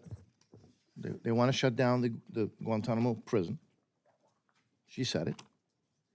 But let's kind of look at this issue a little bit. Now, when President Obama tried to do so in 2009, Congress, by the way, in a bipartisan way, passed, with a Democratic Congress, passed a variety of laws ensuring that that would not happen, that that facility would not be closed down. And let's also look at some facts as to what happened afterwards when some of those detainees were released. 17% of those re-engaged in terrorist activities after their release or their transfer. But I guess some would say, well, times have changed. We should trust this administration potentially with shutting down Gitmo and being responsible. The same administration, by the way, that in a different area, in Afghanistan, in essence, allowed the shutting down of a prison. And we know what happened with one of those folks, individuals, terrorists that was in prison, that was released 2 days later, committed a terrorist act where 13 U.S. service heroes died. We should trust this administration to do it, correct? No. There's a reason why this issue has had strong bipartisan support to keep those terrorist murderers where they belong, not here on U.S. soil. And by the way, here's the question. What member is volunteering to have these people going to their district? We've seen so much of this issue of saying, yeah, we support certain policies, but then we don't want it for our area, we want it someplace else. Who wants to volunteer right now, and maybe there is, to say you want these terrorists to go in your district? No. There's a reason why this has been in these bills. There's a reason why it's had bipartisan support, and I'm glad that our colleague, our distinguished colleague, my ranking member, by the way, clarified this issue. And by the way, she has always been straight and forthright about what you want her to do, and I respect her for that. So again, that's the issue here. Do we shut down Guantanamo Bay and have these folks go elsewhere, including here in the United States, or do we do what this Congress has done in a bipartisan way year after year? So that's why I support Judge Carter's decision. I yield back. Ms. Wasserman Schultz. I appreciate the eloquent waxing on the subject matter at hand. That is the the provisions in this amendment. But you are not achieving anything that either side of this argument actually was espousing, because there is no funding in this bill related to the housing of these prisoners. That is why the Trump administration and the Biden administration did not provide this language in either president's budget for the last 4 years, because it is irrelevant to this bill. This language achieves nothing. It is not applicable. On top of that, it is petty and offensive to suggest that we shouldn't be funding information that is vital to ensure that veterans know the services and the health care that they can access at the VA, because you don't like the information that was communicated that hurt your ultimate goal initially to cut VA medical care. So that's why this amendment deserves your support, and I would appreciate the members voting in favor of it. I yield back. The questions now on the amendment offered by Ms. Wasserman Schultz. All those in favor say aye. Aye. Those opposed say no. No. In the opinion of the chair. Request a recorded vote, Madam Chair. We're changing with this. The amendment is not adopted. Recorded vote has been requested. All those in favor of recorded vote, raise your hand.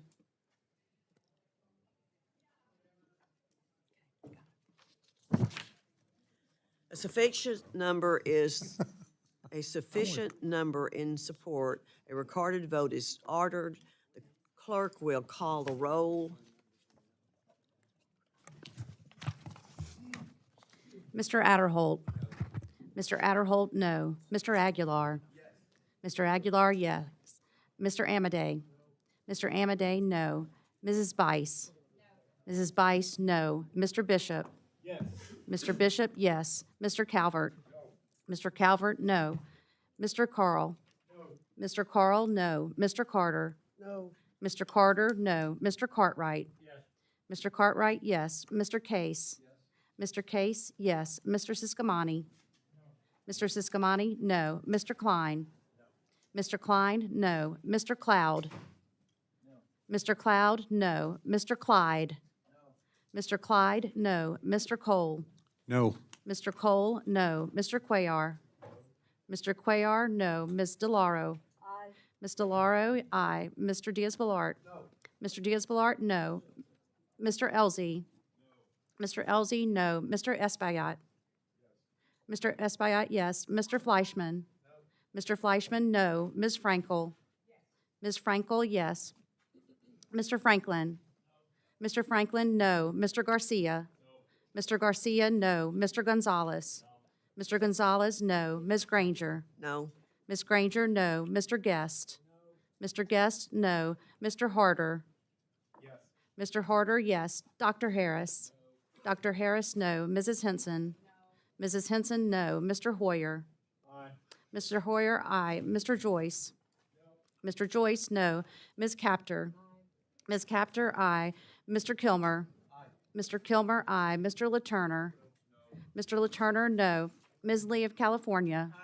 Ms. Lee of California, aye. Ms. Lee of Nevada. Yes. Ms. Lee of Nevada, yes. Ms. Letlow. No. Ms. Letlow, no. Ms. McCollum. Yes. Ms. McCollum, yes. Ms. Ming. Yes. Ms. Ming, yes. Mr. Molinar. No. Mr. Molinar, no. Mr. Morelli. Yes. Mr. Morelli, yes. Mr. Newhouse. Mr. Newhouse, no. Ms. Pingree? Ms. Pingree, yes. Mr. Pocan? Mr. Pocan, yes. Mr. Quigley? Mr. Quigley, yes. Mr. Reschenthaler? Mr. Reschenthaler, no. Mr. Rogers? Mr. Rogers, no. Mr. Rupertsberger? Mr. Rupertsberger, yes. Mr. Rutherford? Mr. Rutherford, no. Mr. Simpson? Mr. Simpson, no. Mr. Stewart? Mr. Stewart, no. Mrs. Torres? Mrs. Torres, yes. Mr. Trone? Yes. Mr. Trone, yes. Ms. Underwood? Ms. Underwood, yes. Mr. Valadeo? Mr. Valadeo, no. Ms. Wasserman Schultz? Ms. Wasserman Schultz, yes. Mrs. Watson Coleman? Mrs. Watson Coleman, yes. Ms. Wexton? Ms. Wexton, yes. Mr. Womack? Mr. Womack, no. Mr. Zinke? No. Mr. Zinke, no. Does any member wish to record their vote or change their vote?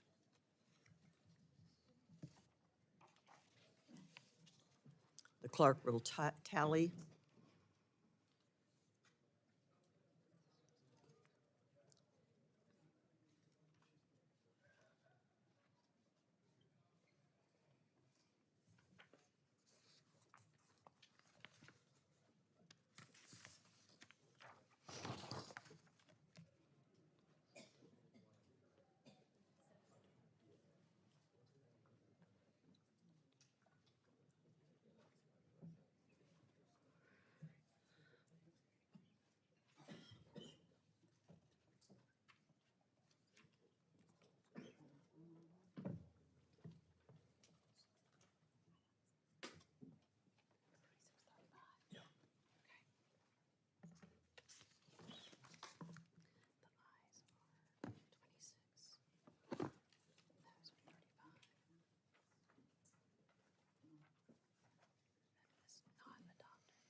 On this vote, the ayes are 26, the noes are 35. The amendment is not adopted. And thank you for your patience. I'll work on pronouncing your name correctly before we do this again. Start over. Okay. Are there any further amendments? Yes, sir. Chair, I have an amendment at the desk. Thank you. There's an amendment at the desk. The clerk will read the amendment. I ask unanimous consent that the amendment be dispensed with. Without objection, the reading of the amendment is dispensed with. The member is recognized for opening remarks on the amendment. Thank you, Madam Chair. I'm pleased to submit this amendment to the desk to work towards providing better quality health care for our nation's veterans. As you may know, in 2018, Congress passed the VA Mission Act, which created the Veterans Community Care Program. The VCCP gives veterans the freedom to seek covered health care services outside of the VHA. However, when it comes to pharmaceutical care, veterans are still restricted to a maximum 14-day supply of non-opioid medications or a 7-day supply for opioids in non-VHA settings. From there, veterans are expected to have subsequent refills filled via consolidated mail outpatient pharmacy or through a VHA pharmacy. For veterans in rural areas, such as back in my district, the option of CMOP, mail order, or visiting a VHA facility in person can be of great difficulty. Therefore, this amendment would request a report within 120 days to determine the feasibility and advisability of expanding the use of community pharmacies while including an assessment of cost, veteran access, and rural delivery should this expansion of care be fully implemented. Our veterans have done so much for our country, and we owe it to them to find solutions that would alleviate the burdens involved with veterans' health care. And this amendment simply finishes the job of expanding healthcare access to our nation's heroes. With that, I yield back. Judge Carter. Thank you, Madam Chairman. I rise in support of this amendment. Thank you for raising this issue, that we have lots of rural areas that are not served well. This is a really important issue. And our health care today is based upon chemicals. And if they're not available, you can get really, really sick. So I urge the adoption of this amendment.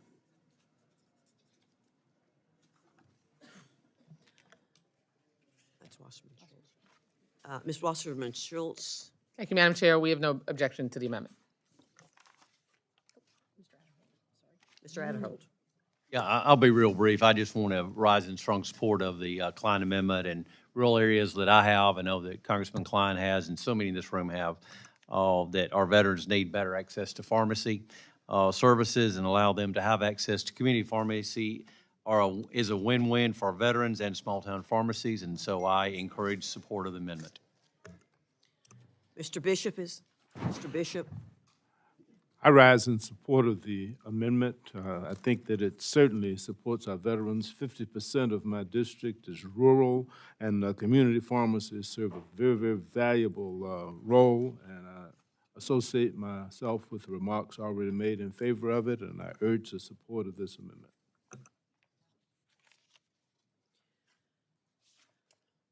Are there any other members seeking recognition to speak on the amendment? Yes, sir. Madam Chair, I rise in support of this bill. As a previous pharmacy owner, it's extremely important that these VA patients have this correspondence with an individual. Your local pharmacist is the best person to have that conversation with, because they're screening that patient for changes, for attitude, for things that a mail-order prescription company is not going to help with. So I'm firmly in favor of this bill, and I appreciate the time. Thank you. Thank you. Mr. Klein.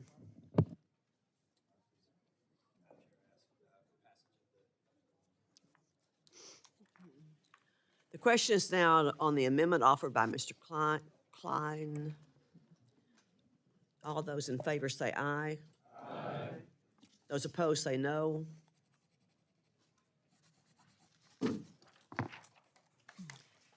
In the opinion of the chair, the ayes have it, and the amendment is adopted.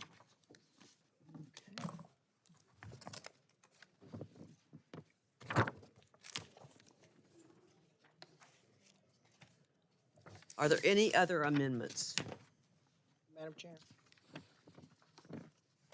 Thank you. Thank you, Madam Chair. I have an amendment at the desk. It's Lee Amendment number 1. An amendment by, Ask for unanimous consent to dispense with the reading. thank you. Without objection, the reading of the amendment is dispensed with. The member is recognized for opening remarks on the amendment. Thank you very much, Madam Chair and members. First of all, my amendment would remove from this bill the anti-DEI and anti-accessibility and anti-LGBTQ plus language. It was inserted by the majority. And of course, my amendment also fully funds the Office of Resolution, Management, Diversity, and Inclusion, whose budget was slashed by the majority. I think we can see what's going on here. Republicans have set themselves an impossible task. Seems to me that you're trying to get your members to vote for a bill that dramatically underfunds key veterans programs. To get the votes for the bill, they need to load it up with a mega wish list of policy riders. The Republicans' vendetta against inclusion and representation, it's un-American and it's undemocratic. I'm especially shocked that the majority is targeting part of our Veterans Affairs system that makes sure we treat all vets equally, mind you, equally. That's what this is about, regardless of race, class, gender, ethnicity, gender identity, ability, or religion. Democracy requires fairness, equality, and equity for everyone.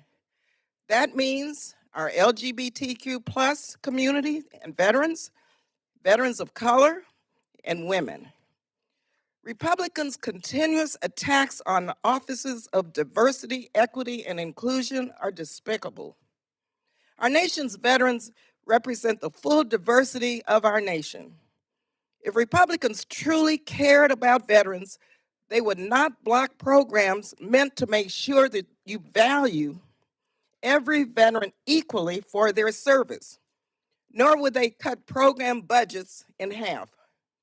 By slashing this budget, what Republicans are doing, you're stripping resources and reasonable accommodations from the same disabled vets that Congress voted to send to war. Veterans are injured, and they're injured for, and they served all of America, not a portion of America, but all of America. It's time to show that we value all of them equally. Now, my father was an Army officer. He fought in 2 wars and rose to the rank of lieutenant colonel, and he was a proud veteran. He served in the all-Black 92nd Battalion in Italy, and he supported the Normandy invasion. Yet when he returned to the United States of America, he could not purchase a home where he wanted to live because he was Black. So we need to stand against attempts to send our country back to the time when my dad had to struggle to get the same respect any veteran deserves. They deserve to be celebrated and valued for who they are and feel safe in every veteran's hospital, clinic, cemetery, yes, and office. That's the purpose, mind you.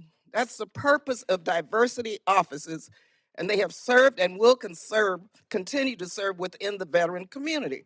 So I hope that you will strike this language from the bill because it is undemocratic and it's very un-American. I urge you to reconsider your position. Thank you again, and I yield the balance of my time. I'd like to be Mr. recognized. Carter. Thank you, Madam Chair. I rise in opposition to this amendment. We included these provisions in this bill at the request of many of our Republican members. They are concerned that some of the administration's policies on diversity have gone too far and divide Americans rather than unite them. I urge my colleagues to oppose this bill, this amendment.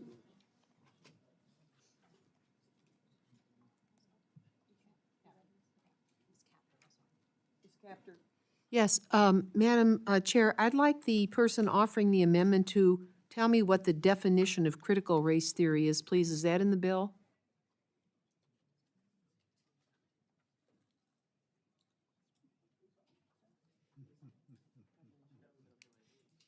What is the legal definition?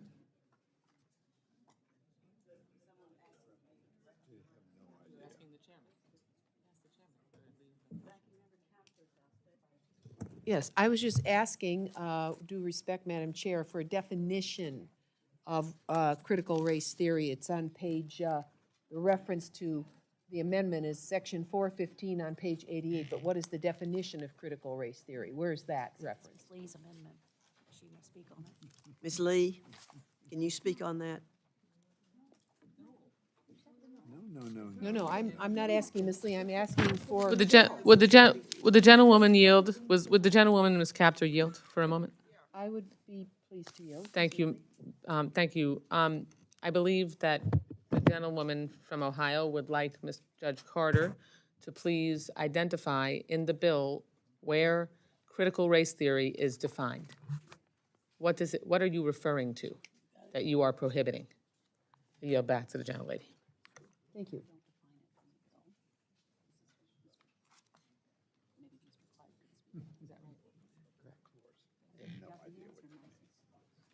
Oh, we don't define it in the bill?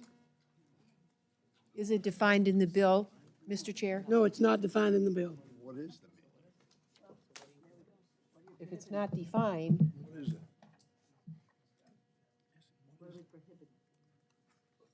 Why are we prohibiting something we don't define? I don't know where we are. She's still on her 5 minutes of time. Okay, I'm sorry, yes, you have 5 minutes' time, and you still got some time left. Well, Madam Chair, I was just trying to make the point, how can we vote on something that is not defined, just 3 words, without it being defined in the bill?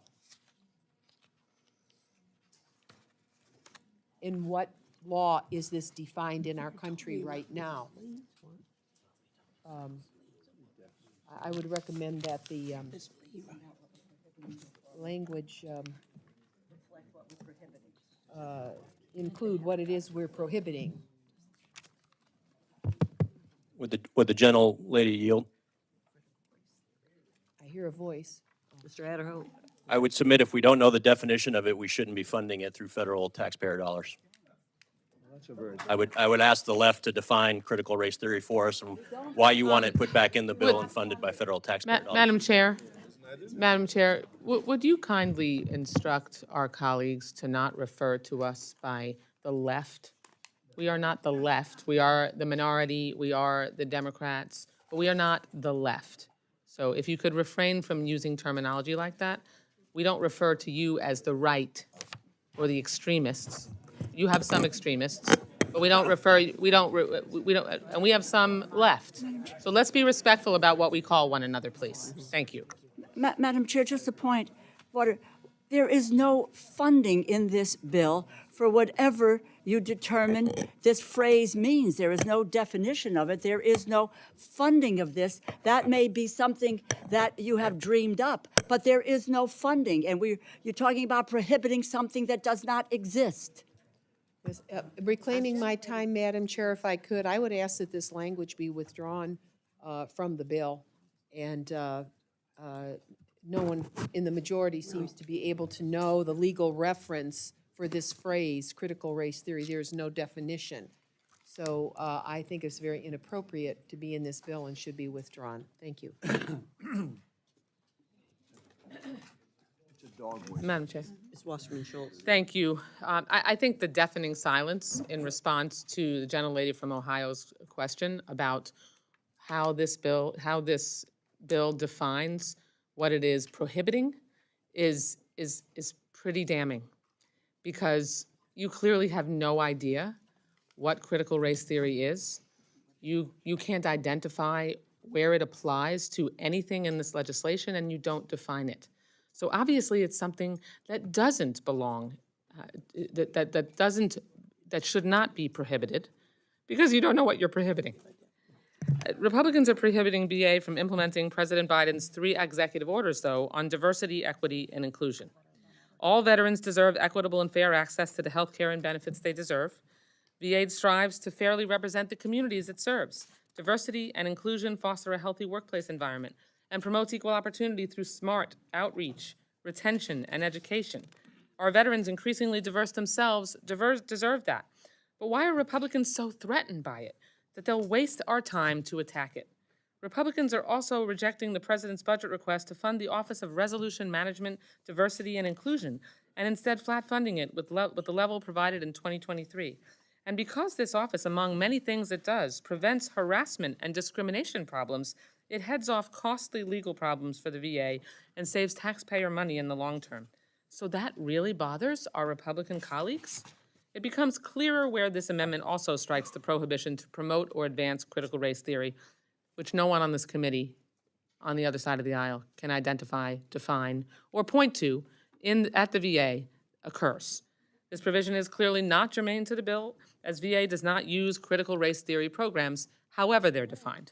But that fixation spells it out. This amendment is at best a distraction, and at worst, it's a dog whistle directed at Republicans' nativist right-wing base. Veterans face real issues: homelessness, high rates of suicide, job placement and training challenges. No. I'm calling. Veterans face real issues: homelessness. Reclaiming my time, Madam Chair. Veterans face real issues: homelessness, high rates of suicide, job placement and training challenges, and yet my colleagues have us debating whether VA can create a civil, respectful environment. I urge my colleagues to focus on the realities veterans face every day and reject this amendment that merely seeks, my time's not up. No, it's not up. Thank you. And reject this amendment that merely seeks to distract us all from truly uniting and helping them. And I'll point out that I did not do what I asked you not to do. I did not direct those remarks to any member in this room. I referred to other individuals, of which we all have extremists on both sides of the aisle. I did not refer to anyone in this room in that way, and I would ask that we be respectful of one another as members of Congress. Thank you, and I yield back.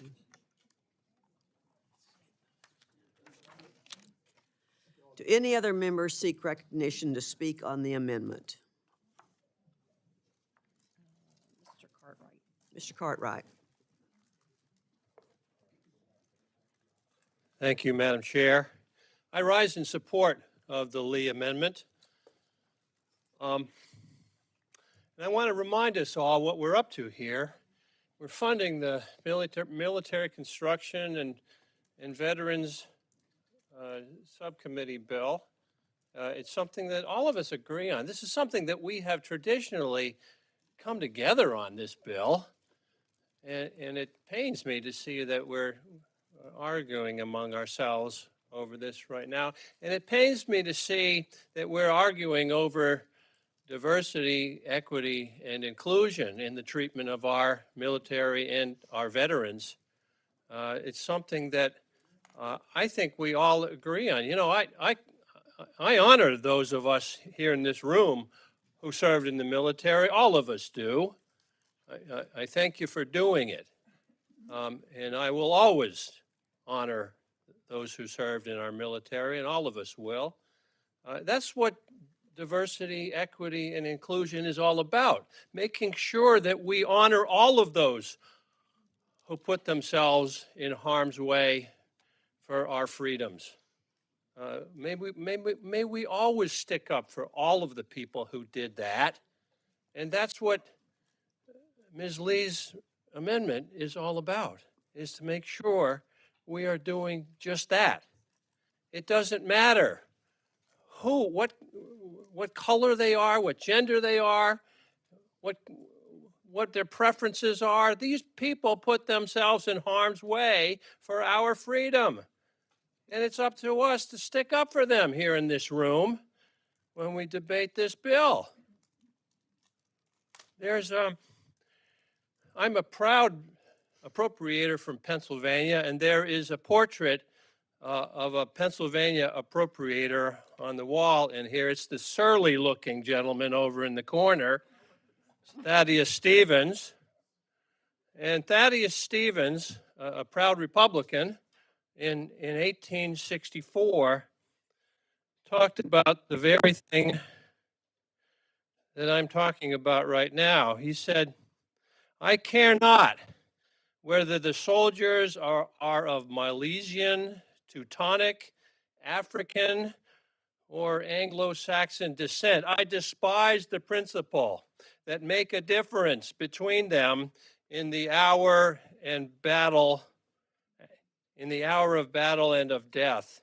The idea that we are to keep up that distinction is abhorrent to the feeling of the age, is abhorrent to the feeling of humanity, is shocking to every decent instinct of our nature." He said that in 1864 during the Civil War in a speech in favor of equal pay for black troops fighting for the Union. I say let's support Representative Lee's amendment, because diversity, equity, and inclusion ought to be something that applies to all of our veterans and all of those serving in our military and all of those putting themselves in harm's way for our liberty. I yield back. Is recognized for 1 minute to close. Thank you very much, Madam Chair. Thank you, members, for your comments. And let me clarify once more that there's no funding in this undefined bill for critical race theory. Secondly, my amendment fully funds the Office of Resolution Management, Diversity, and Inclusion, whose budget was slashed by the majority. Diversity, equity, and inclusion. So as the daughter of a veteran, Lieutenant Colonel Garvin A. Tutt, in his memory, I'm asking all of you, for all of those veterans who today deserve equity, deserve inclusion, deserve to be treated equally. Let's not turn the clock back to pre-1948. Let's continue to fund and move forward our veterans so that everyone finally can be recognized as being the great American veterans who they are and who have been excluded from so much of our great country's dreams and fruits of their labor. They served our country well, regardless of who they are. They're proud, and they deserve to be treated accordingly. Thank you, and I yield the balance of my time. Finally, appreciate all those in favor say aye. Ooh. Aye. Those who are saying no. No. In the opinion of the chair, the noes have it, and the amendment Chair. is not. Request a recorded vote, please. Recorded vote. A recorded vote has been requested. All those in favor of a recorded vote, raise your hands. A sufficient number is in support. A recorded vote is ordered. The clerk will call the roll. Mr. Adderholt. Mr. Adderholt. Mr. Aguilar. Mr. Aguilar, aye. Mr. Amadei. Mr. Amadei, no. Mrs. Bice. Mrs. Bice, no. Mr. Bishop. Mr. Bishop, aye. Mr. Calvert. Mr. Calvert, no. Mr. Carl. Mr. Carl, no. Mr. Carter. No. Mr. Carter, no. Mr. Cartwright. Yes. Mr. Cartwright, yes. Mr. Case. Mr. Case, aye. Mr. Siscomani. Mr. Siscomani, no. Mr. Klein. Mr. Klein, no. Mr. Cloud. Mr. Cloud, no. Mr. Clyde. Mr. Clyde, no. Mr. Cole. Mr. Cole, no. Mr. Cuellar. Mr. Cuellar, yes. Ms. DeLauro. Yes. Ms. DeLauro, yes. Mr. Diaz-Balart. Mr. Diaz-Balart, no. Mr. Elzey. Mr. Elzey, no. Mr. Espaillat. Mr. Espaillat, yes. Mr. Fleischman. Mr. Fleischman, no. Ms. Frankel. Ms. Frankel, yes. Mr. Franklin. Mr. Franklin, no. Mr. Garcia. Mr. Garcia, no. Mr. Gonzalez. Mr. Gonzalez. Ms. Granger. No. Ms. Granger, no. Mr. Guest. Mr. Guest, no. Mr. Harder. Mr. Harder, aye. Dr. Harris. Dr. Harris, no. Mrs. Henson. Mrs. Henson, no. Mr. Hoyer. Aye. Mr. Hoyer, aye. Mr. Joyce. Mr. Joyce, no. Ms. Capter.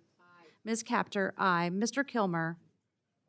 Mr. Kilmer, aye. Mr. LaTurner. Mr. LaTurner, no. Ms. Lee of California. Ms. Lee of California, aye. Ms. Lee of Nevada. Ms. Lee of Nevada, aye. Ms. Letlow.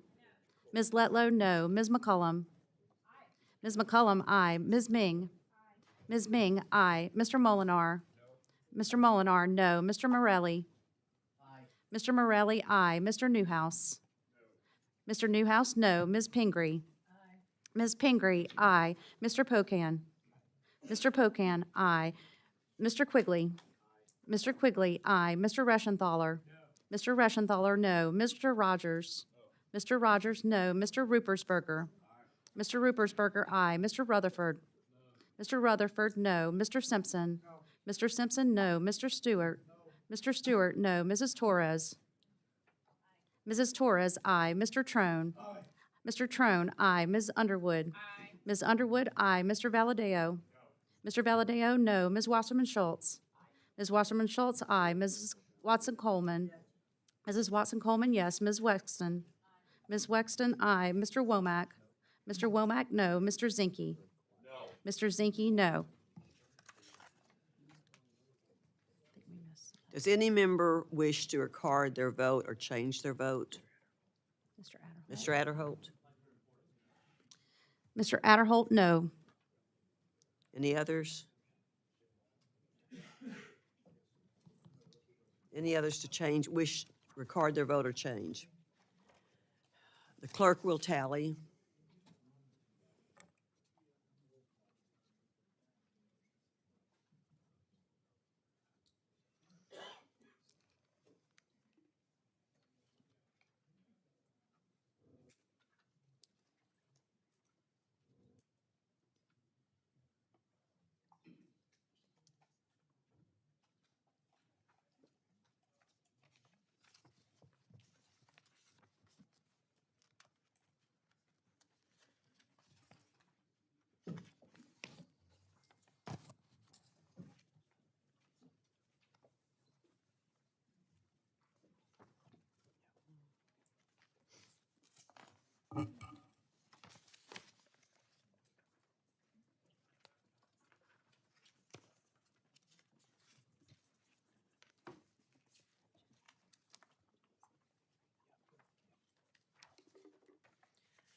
On this vote, the ayes are 27, the noes are 33. The amendment is not adopted.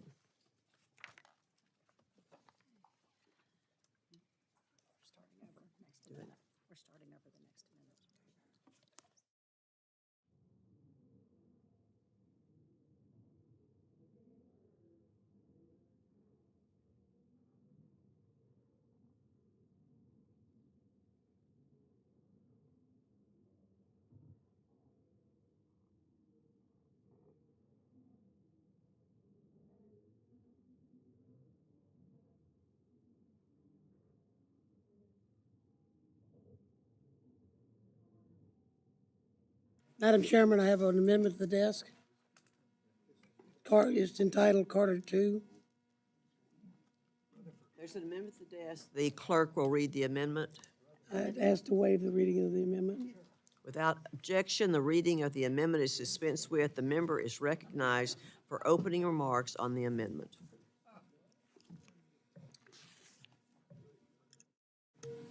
Thank you for recognizing me.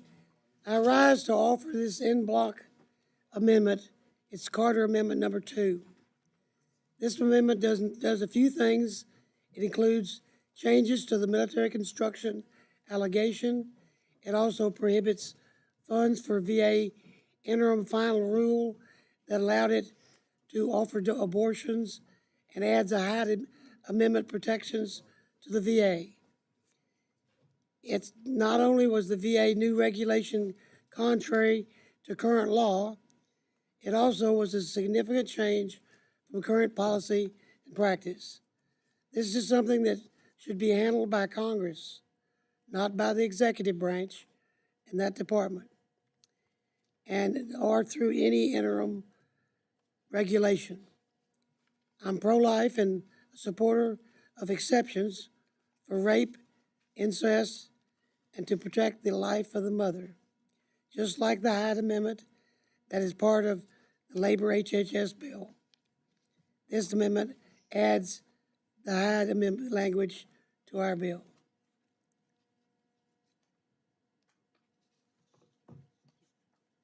Yield back.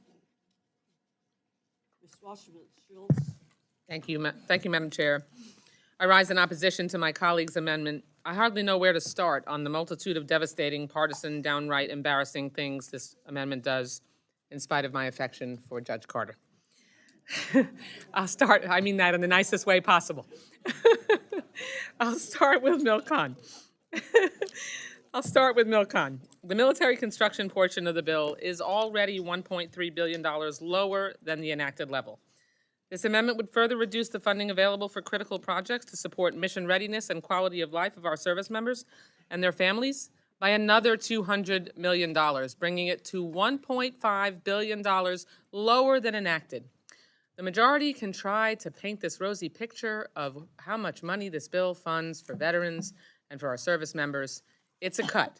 It is a cut on the MilCon side below the money that we spend every year. And I might add that no matter what you say, no matter what president's budget comes in at whatever amount it comes in at, we always fund over the president's budget. And we are not doing that here. We're cutting the funding from the current fiscal year. Look at it, cutting the funding from the current fiscal year. I was under the impression that we were all on the same page on this subcommittee, that we need to build on the strong investments made in recent years rather than cut funding. We're talking about MilCon funding, not VA funding. MilCon funding. Right. No, I only have 5 minutes, so I'm not able to yield, but I'm happy you can take your time and happy to discuss it with you on your time. As an example, the dry dock at Joint Base Pearl Harbor Hickam is a crucial investment needed to support our fleet, and I do not support cutting $90 million from it. That's what this amendment does. Shipyard infrastructure is a priority that we've always maintained on this subcommittee, and that's only building with time. I just had a chance to go out to Mr. Kilmer's shipyard. I'm going to be visiting Ms. Pingree's shipyard later this year. We have to make sure that we are putting more money into the infrastructure that our military needs. We have a recruitment and retention problem, and we know the condition of military facilities play a role in both of those issues. When the AC doesn't work, the toilets overflow, the mold creeps in, the hangar door can only be closed by jerry-rigging it. It affects service members' lives. It affects their psyche. We've had service members actually take their own lives, because, in part, as our military leadership has told us, in some cases because of the conditions that we are forcing them to live in. Now is not the time to pull back on our investment in projects that better the lives of service members and their families, when we should instead be working to reduce the backlog of these projects. This amendment would also ban VA facilities from displaying pride flags to honor the service of LGBTQ+ service members. VA supports all veterans who served, not just ones that Republicans are comfortable with. Not to mention, the pride flag was created by a veteran, and VA has been allowing pride flags to be flown for the month of June for the past 3 years. Why is this all of a sudden an issue now? This committee is wasting its time. We should be focused on issues that face the veterans community every day, such as ending veteran suicide, decreasing the claims backlogs, ensuring the VA can attract and retain clinicians to provide world-class medical care for our veterans. But we are instead focusing on non-issues to bow down to the demands of the far right wing of the Republican Party. When did investing in ways to make women and veterans of color feel more welcome at the VA become contentious? Why do my Republican colleagues take aim at the pride flag, but yet decry any efforts to remove the Confederate flag? I know this is not the only subcommittee that will discuss access to reproductive health care. Access to abortion is health care. This amendment would also ban abortions at the VA, which is a direct threat to veterans' health, safety, and well-being. VA's limited policy only allows abortion care through VA in cases of rape, incest, and in the cases of life or health endangerment of the pregnant person. VA put out the interim final rule to protect veterans from the attack on their health care. Ms. Underwood, women need to have autonomy over their bodies. I cannot believe that we have to have this debate in this day and age. Veterans deserve access to equitable health care across the country, no matter where they live. And we especially have to protect veterans in states that ban or severely restrict abortions. It is essential to a person's freedom to make decisions over their own body in consultation with their doctor. The VA is tasked with caring for the medical well-being of veterans. Does reproductive health not count? That's what I ask you. But wait, this amendment has more. It unjustly denies critical medical care for gender-affirming care.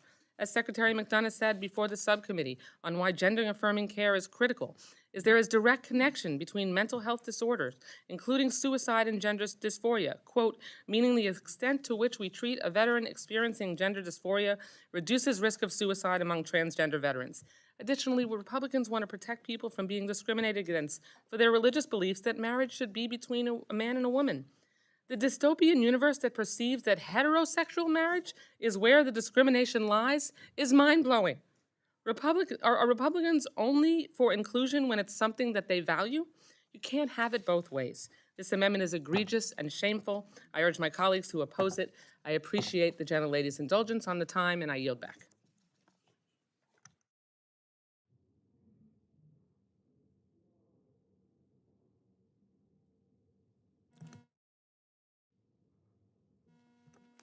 Thank you, Madam Chair.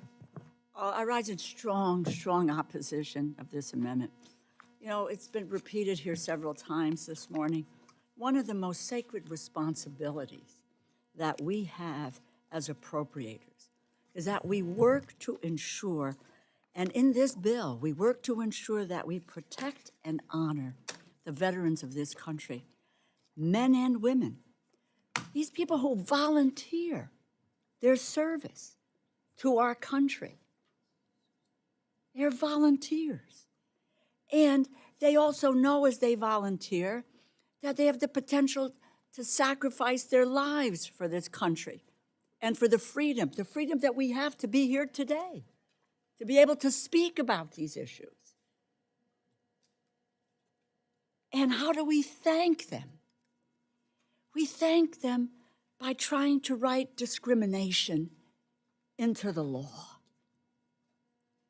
This amendment from my colleague on the other side of the aisle would add an assortment of really malicious writers into the Milcon bill, including one that prohibits VA from providing abortions. The harmful provision related to VA's interim final rule on reproductive health services would deny veterans, their family members, and caretakers access to abortion care. that allows women to make decisions about their health, their well-being, and their safety, and control over their economic security. Women are the fastest growing cohort of veterans today, my friends. The fastest growing cohort. And the VA provides care to 400,000 women of childbearing age. Before this rule, veterans were forced to travel, often long distances, and pay out of pocket for care. This rule is needed now more than ever as health centers and other abortion providers are forced to close their doors across the country. The decision to get an abortion should be made by a woman and her family. Trust her, respect her, in consultation with her doctor and in accordance with her own faith. This decision should not be made by the people in this room. This amendment would also prohibit VA facilities from flying the pride flag. Yes, and proudly hold the pride flag. And they say it, though this is not, it's regrettable, but it's not surprising that now during Pride Month, which is an opportunity to celebrate LGBTQ individuals and their families, we're debating this amendment. I say not surprising because we unfortunately continue to see continued attacks across this country on this community from anti-equality voices. We do well by our country when we honor and we recognize the sacrifice of all of our veterans, those who are, and this is inclusive of those who are LGBTQ Americans. For the last 3 years, and it is at the discretion of local leadership, the VA may fly pride flags at medical facilities during June. The Department of Defense and Services have had exclusionary policies in the past, which is why it is imperative that all who served their country know that they are welcome at the VA for medical facilities. I wonder what Thaddeus Stevens would say today, Mr. Cartwright. Instead of pointless amendments like these, we should all recommit this Pride Month to fighting against hateful attacks and working together to pass the Equality Act, enshrine equality into our laws. This amendment is reprehensible and it is shameful, and I am proud to vote against this amendment. I yield back. Mr. Adderholt.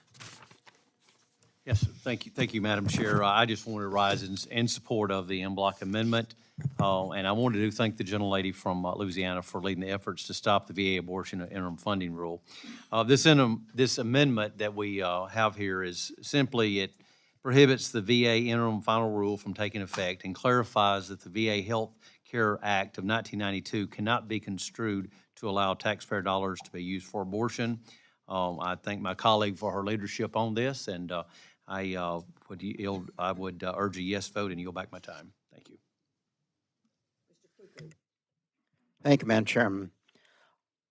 I am puzzled by the obsession this amendment displays with anti-LGBTQ measures.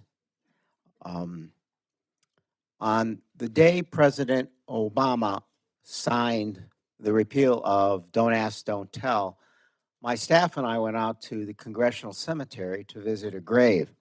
That was the grave of Leonard Matlovich. He was the first gay service member to come out of the closet while in the military to fight the ban on LGBTQ service members.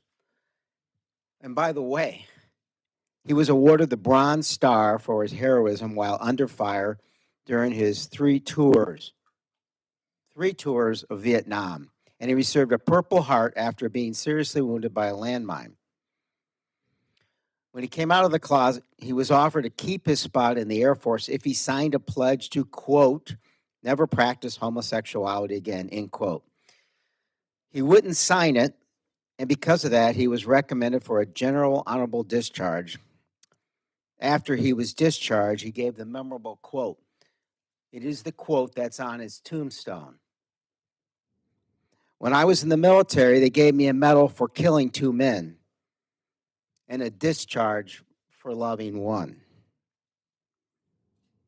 This amendment dishonors his service and all those who served, willing to provide that service, willing to give their last full measure of devotion, and those that did give their last full measure of devotion. I yield back. Mr. Rutherford is recognized.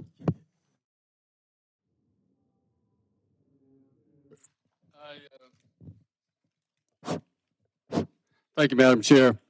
I rise again in support of this bill. Listen, the issue here, this VA interim final rule on reproductive health services is not only a abuse of taxpayer dollars, but it's also, I think, an abuse of the legislative process. This is really our responsibility to pass issues such as this. And the funding to the VA should be compliant with the traditions of the Hyde Amendment. It's been there for decades and been recognized for decades. This bill also doesn't provide even conscience protections for the VA health professionals who are forced to perform these abortions.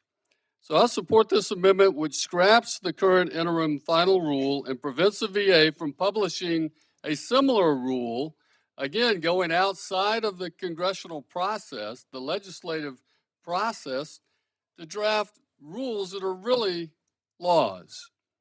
And I want to point out also that the Hyde Amendment does include exceptions for the health, welfare, and injury to the mother. So that's in there as well. But listen, no taxpayer funding for abortion simply means no taxpaying dollars for abortion. I yield back. Mr. Pocan. Madam Chair, so I guess this is the anti-woke amendment. I know some of your folks talked about the beginning of the session. We're cutting a couple $100 million from construction for veterans, and then we're combining it with the culture wars.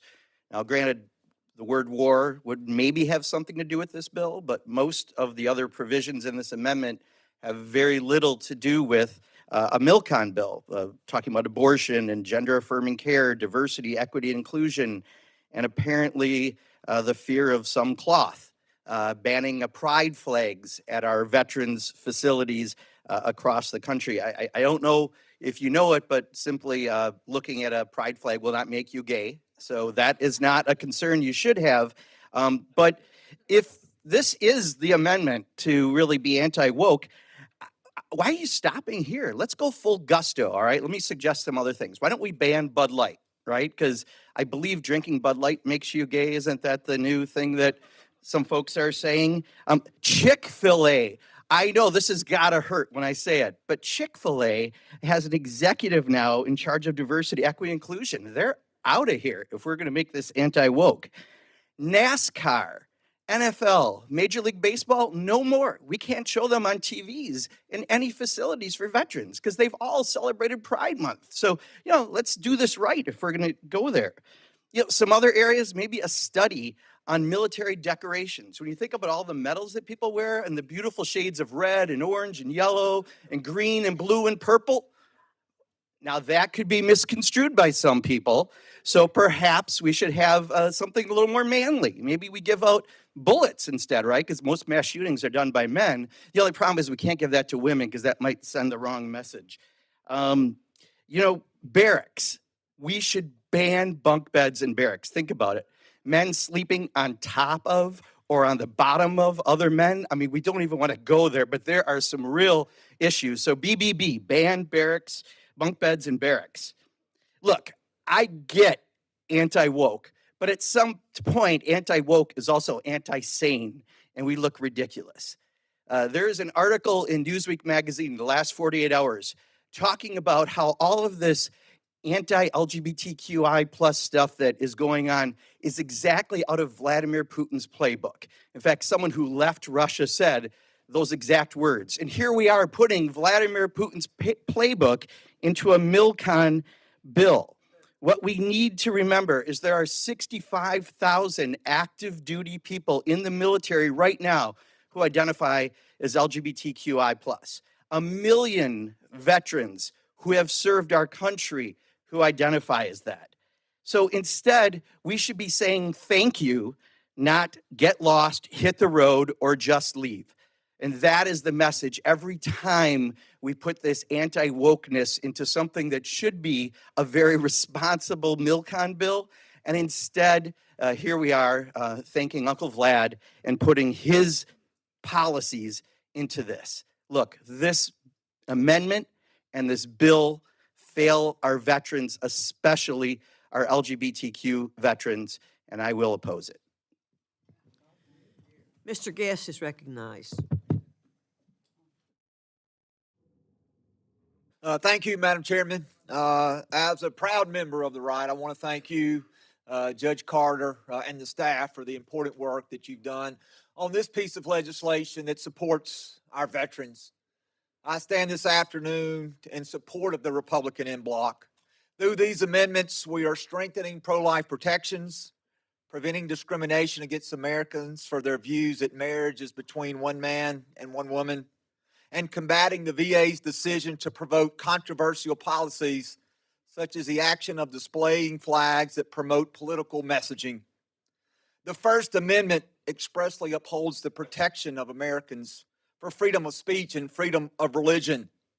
The language added in this provision would give confidence to the American people that individuals whose deeply held religious views support marriages between one man and one woman would not preclude this person from receiving fair treatment under the law.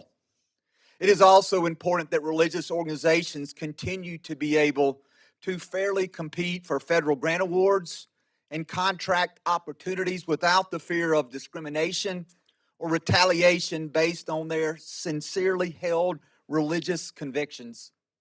Madam Chairman, I want to thank you, and I'm grateful for Judge Carter for including in the Republican en bloc the language I requested to ensure that flags flown over VA facilities or national cemeteries are government flags, military flags, or the POW MIA flags. Recently, in my home state of Mississippi, a VA facility on the Mississippi Gulf Coast chose to replace an American flag with an LGBTQ pride flag. I have joined several of my colleagues in the Mississippi congressional delegation, as well as across the House of Representatives, in expressing our deep concern with this practice and the need to ensure that the work and the message of the VA is not divisive, is not controversial, and is not promoting a particular gender ideology, but rather is respectful toward our veterans and consistent with the purpose for which these VA sites were created. I urge my colleagues to support this amendment, and I yield back. Ms. Lee of California.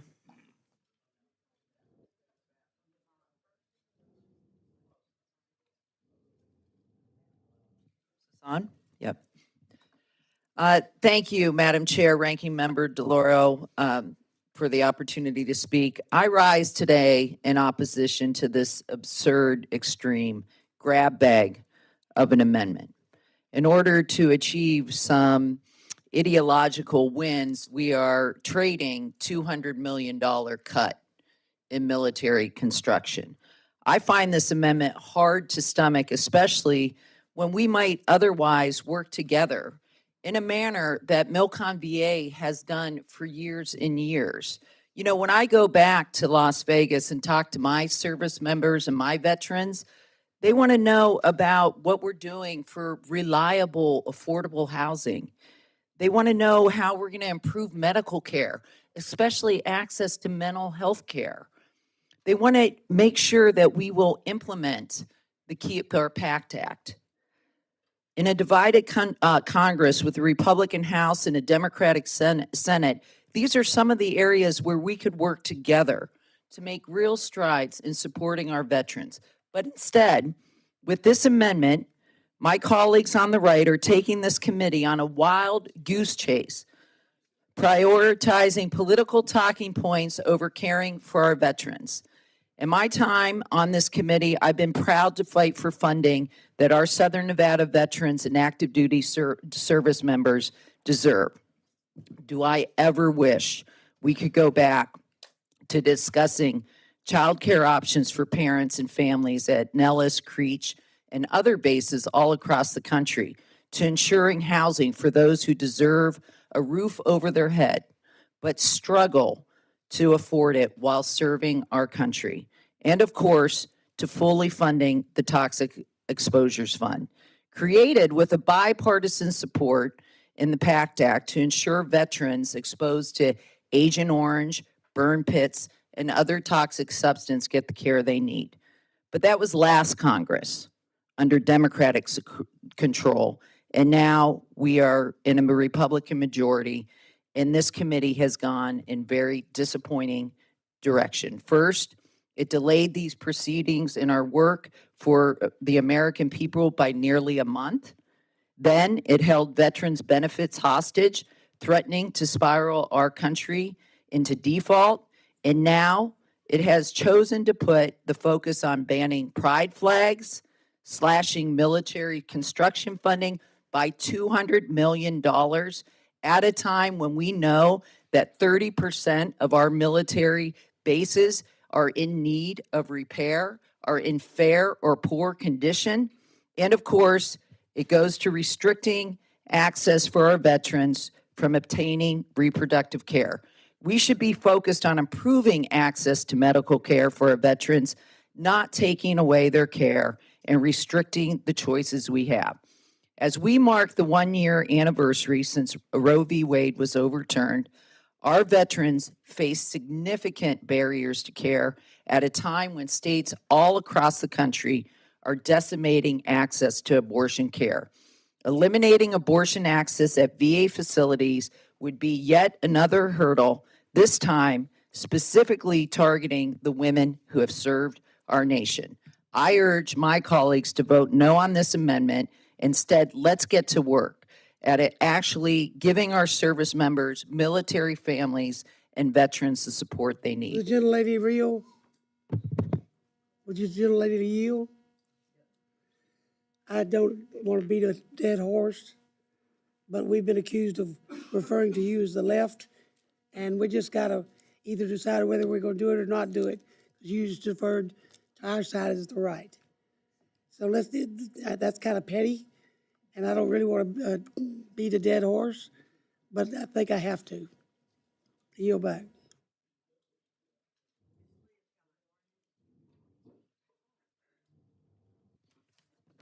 Thank you very, Madam Chair.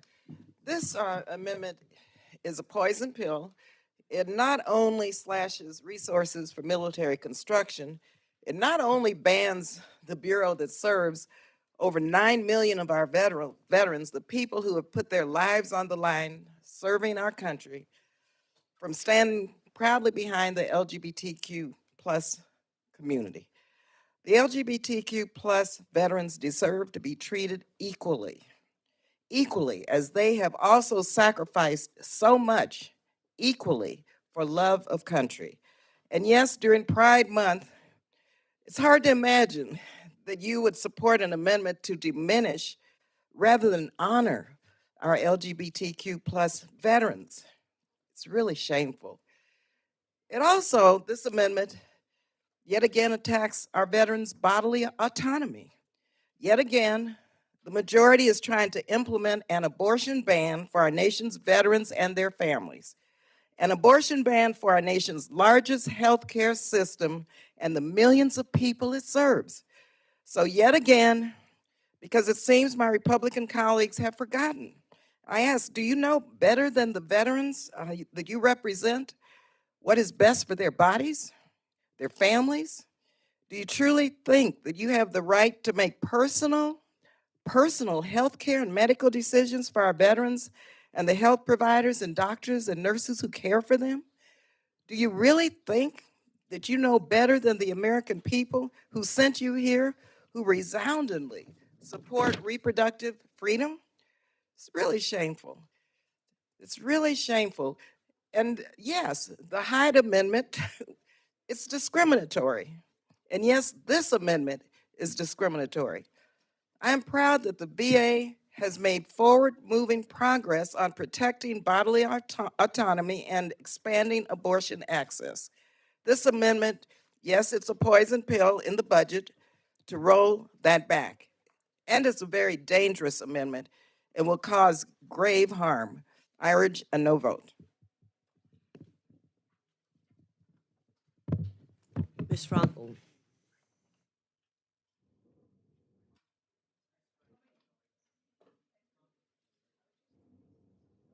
Okay. All right. Here we go. Okay. Here. Okay. not yet. Okay. I rise, Madam Chair. I rise in opposition to the amendment. It's as my colleagues over here have said, it's infused with right-wing talking points. It's anti-gay. It's anti-diversity. It's anti-abortion. Why not also ban the books, suppress the votes, or at least protect kitchen appliances? I don't understand why you're not trying to do that. But I want to talk about one of our favorite subjects. Because my, here we go again. And this time, this draconian amendment attacks our women veterans, women who entered the military with pride, patriots who left their homes and their loved ones to stand up for our freedom. It's time for us to stand up for theirs. And this extreme Republican amendment, I want to make sure I get this precise, it would undermine the current law that allows the VA to provide access to an abortion when the life or the health of the pregnant veteran would be endangered if the pregnancy was carried to term or when the pregnancy is a result of rape or incest. And this amendment undercuts that severely. It's draconian. And because it requires a woman to be at death's door in order for her to access abortion. And I know we have some doctors in the room. I know they'll tell you that they take a Hippocratic oath to do no harm. Well, this amendment actually does harm. Look, it's cute. I know you try to word it in a way, but no cigar if you know what that means. Anyway, because health matters, folks, health matters. There are people who have serious underlying conditions such as heart disease, kidney failure, pulmonary heart hypertension, blood pressure that affects the lungs, people who are in danger if they get pregnant. There are people who get ill after they get pregnant, such as pre-eclampsia. Or what about cancer? What do you want to asking a woman to wait 6 months, 8 months before she starts her cancer treatment? And then there are those who suffer pregnancies where, sadly, the fetus has expired. But the threat to the life of the mother may be weeks away. So you want a mother to carry a deceased fetus in her body for months until she's infected, until she's near death? Listen, I've said this before. Many of us had said this. All women should have the freedom to make their own personal decisions when or if to start or grow a family without interference from politicians. And freedom should not depend on your zip code. I want you to look over here. Look at this map. It is a freedom-killing nightmare. Look at this. Every state that's darkened is restrictions to abortion. Since the rollback of Wade, abortion has been banned across this nation. Okay, you can, well, let them look at this. All right. But listen, it's, all right. Some of them actually like the map. That's the sad part of it. But here's my question to you. Do you want women veterans to suffer in this country, in those states that are restricting abortion? Our veterans were willing to risk their lives for you, for us, so we can live freely, to pursue our hopes and our dreams. Shouldn't they have the same opportunity? vote down this bad amendment, and I yield back. Good job, Mark. Vice? Thank you, Madam Chair.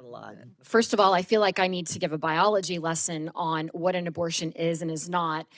When you lose a child in utero and have to have that child extracted, it is not an abortion. It is actually a totally different medical procedure. So I take offense to that as someone who has actually experienced that myself. I stand in support of this amendment. It is not anti-woke. It is not anti-gay. It is pro-America. There is a reason why we should only fly the American flag over our facilities. You are actually, in my opinion, supporting one group over another. If your argument is that we should be supportive of the LGBT community, how about be supportive of, I don't know, law enforcement and fly the thin blue line flag?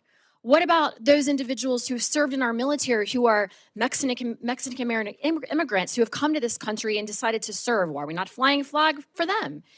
Look, this is a pro-America amendment that's being put forward, and I fully support that.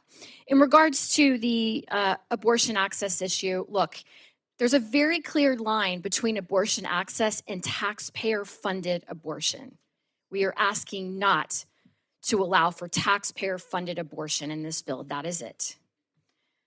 I want to keep my comments short. It's been a long morning already. Thank you, Madam Chair. I yield back. Ms. McCollum.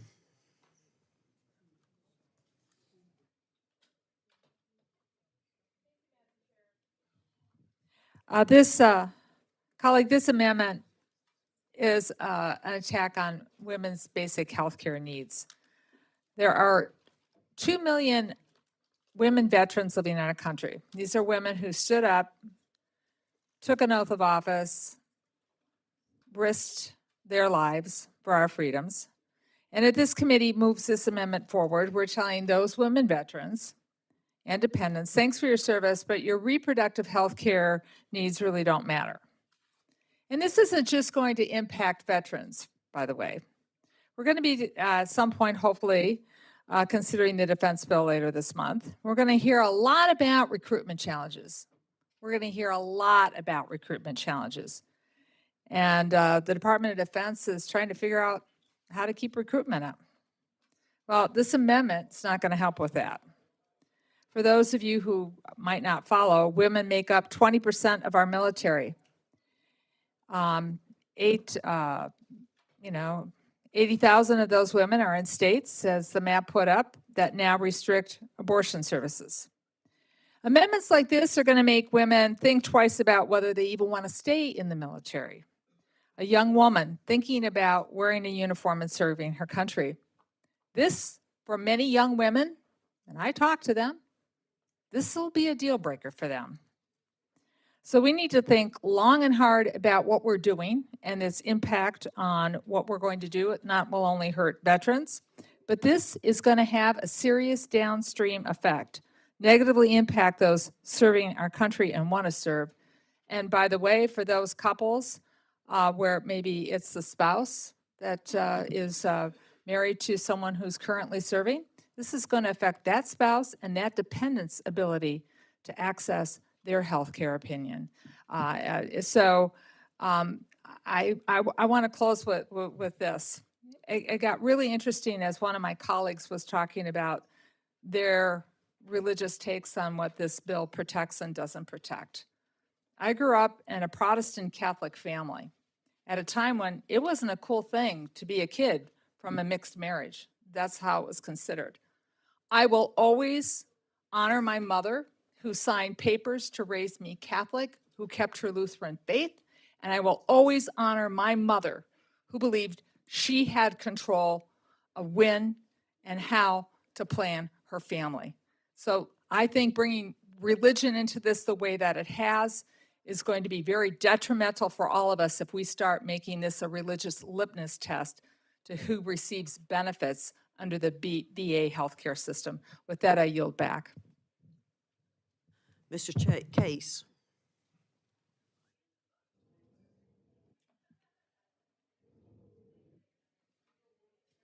Thank you, Thank you, Madam Chair. I rise in opposition to this amendment. I completely endorse all of the arguments advanced by my colleagues in the minority, but I wish to focus on one issue, and that is the reduction that this amendment would bring to the Milcon Navy facilities, a budget of $90 million. That reduction is directly targeted at one of the most critical military construction projects in our country today, and that is the upgrade of Pearl Harbor Naval Shipyard to replace a dry dock built in 1942 and incapable of servicing our most advanced fast attack submarines. That is what this project is about.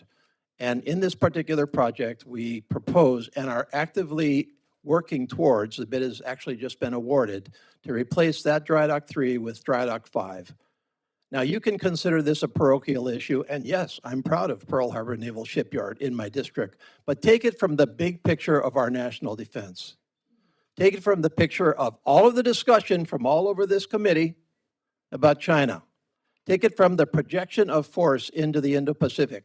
Take it from our most advanced fast attack submarines, the Virginia class and a class that is coming beyond it, being able to be serviced adequately at a highly qualified shipyard that is forward positioned into the Pacific.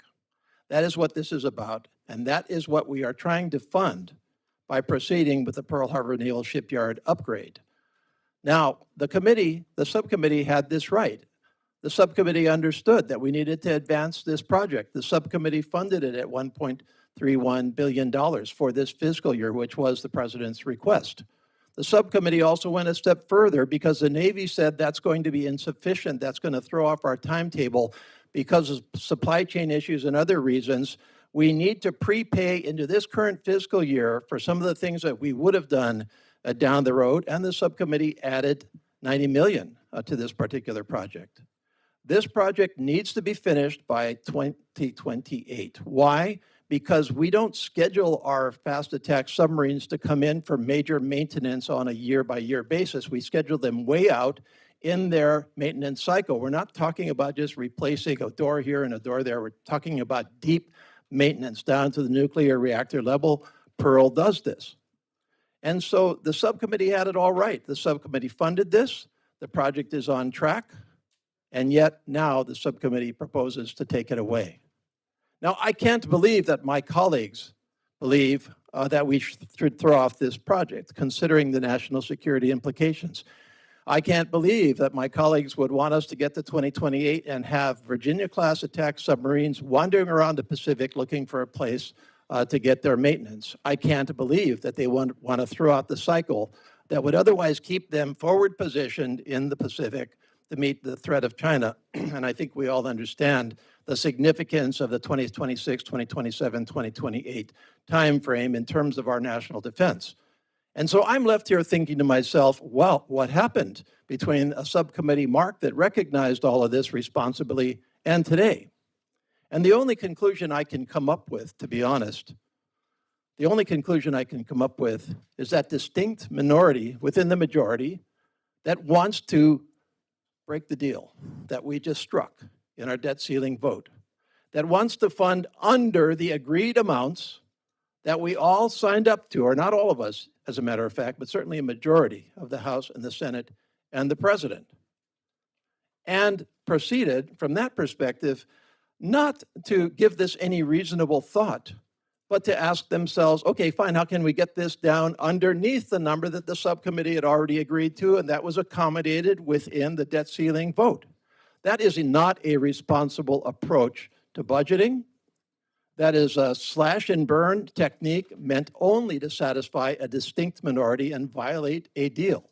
And I believe that that is a mistake from a procedure perspective, from a trust perspective, and from a national security perspective. And so I would urge my colleagues to oppose this amendment on those grounds. Thank you.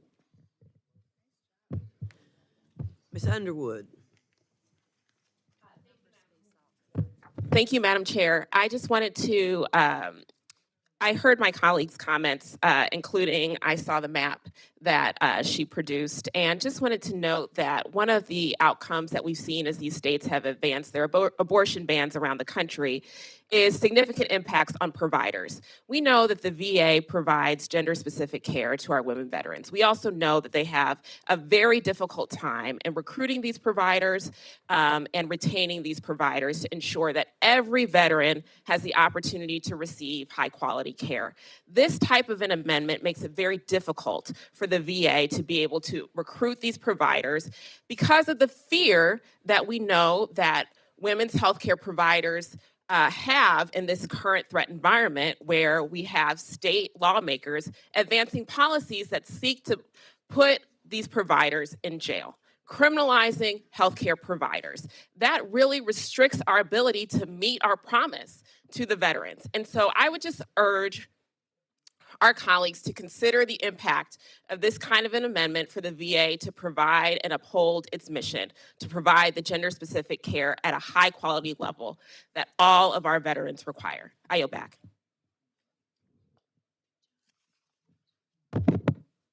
Mr. Carter?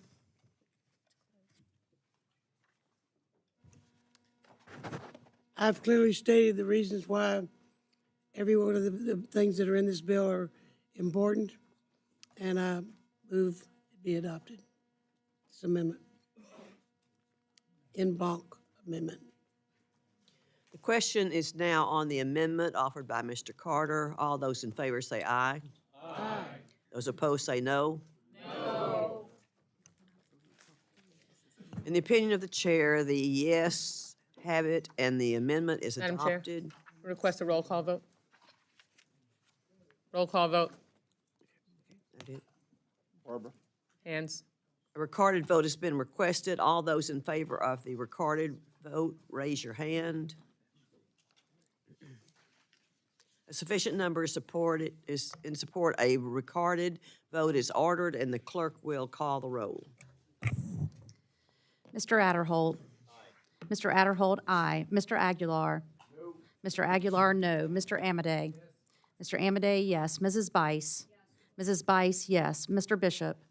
No. Mr. Bishop, no. Mr. Calvert. Aye. Mr. Calvert, aye. Mr. Carl. Yes. Mr. Carl, yes. Mr. Carter. Yes. Mr. Carter, yes. Mr. Cartwright. No. Mr. Cartwright, no. Mr. Case. No. Mr. Case, no. Mr. Siscomani.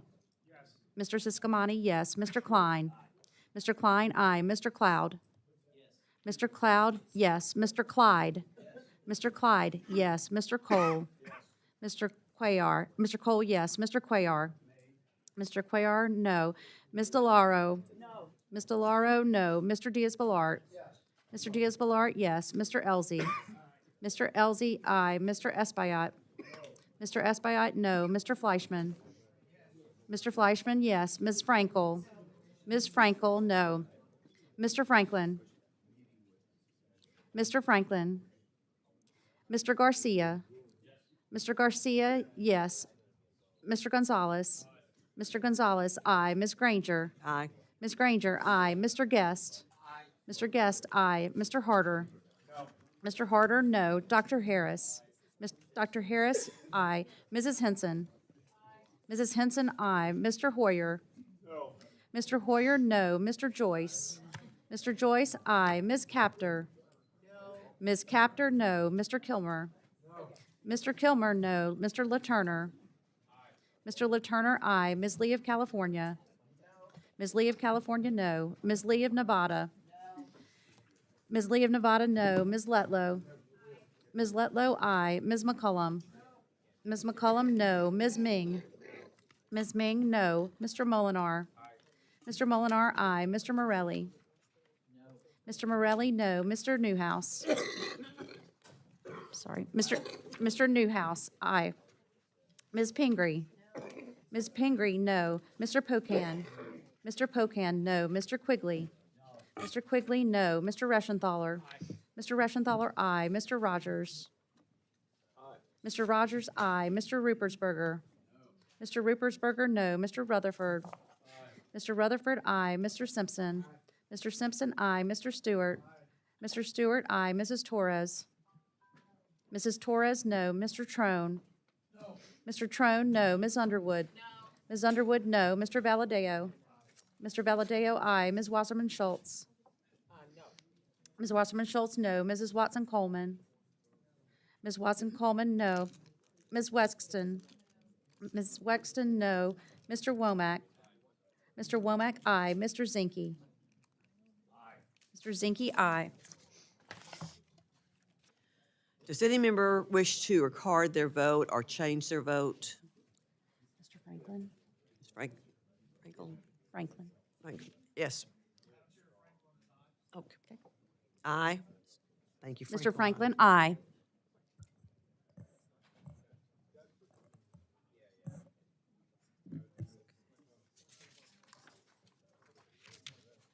The clerk will tally.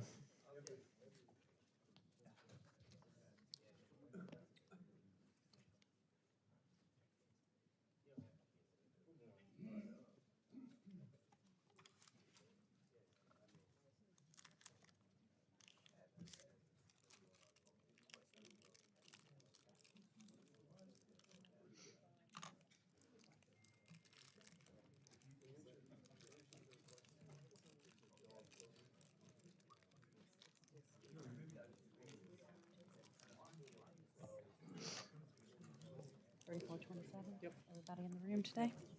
Okay, Sharpie. Ayes are, the noes are 27.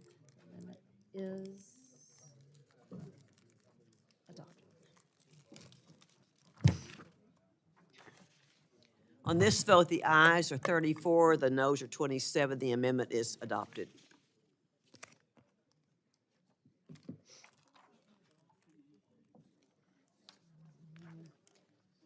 Are there any further amendments? Amendment at the desk. Thank you. Thank you so much. My hope is this can serve as a quick bipartisan palate cleanser, the mint at the end of your meal. This is about the 30,000 veterans that live in my district, and I know are shortchanged in many of your districts as well. In our area, most of those veterans go to the Stockton VA clinic, located in the heart of San Joaquin County. But earlier this year, the Stockton VA clinic went from having 8 full-time primary care physicians to 4, just within a span of 3 months. That means that every single doctor serving our veterans in our area is responsible for serving over 7,500 veterans at a time. A caseload that is just absolutely outrageous and is leading to huge workforce contractions, as well as months-long wait times to actually see a doctor across our area. These are folks that have served our country in uniform. They deserve to get high-quality health care, and they're being placed on a wait list and not getting the care that they need because they're served by VA facilities that don't have enough folks to operate. So we're trying to make sure that we're pushing for a comprehensive, focused approach. This amendment is straightforward. It directs the VA to create a plan of action that will fix the primary care workforce shortage currently being experienced at this clinic and at other clinics across the country. I want to thank comments. You can see you have a couple drafts. We killed a couple trees. We're looking at the revised version 2 amendment here, and I want to thank Ms. Underwood as well as Dr. Harris for comments to make this language as strong as possible. My hope is that this can be a bipartisan effort, but I'll close there and yield back. Thank you so much. Mr. Carter. I want to thank you for bringing this issue to our attention.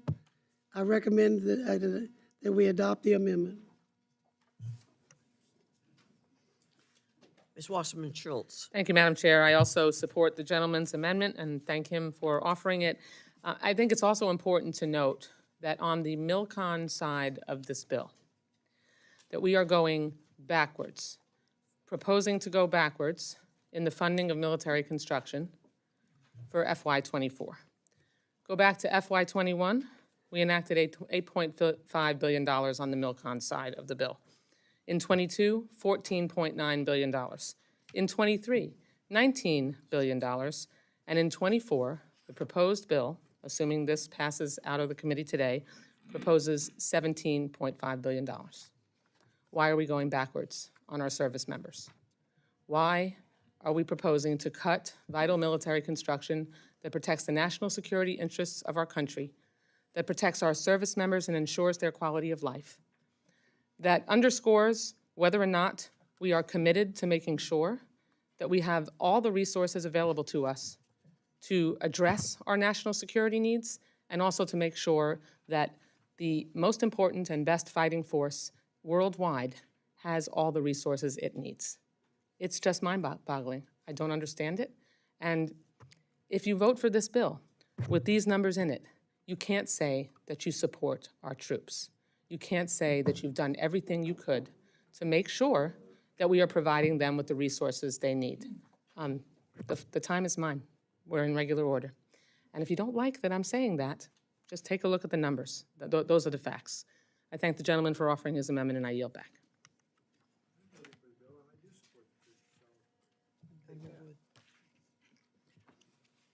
Ms. Underwood is recognized.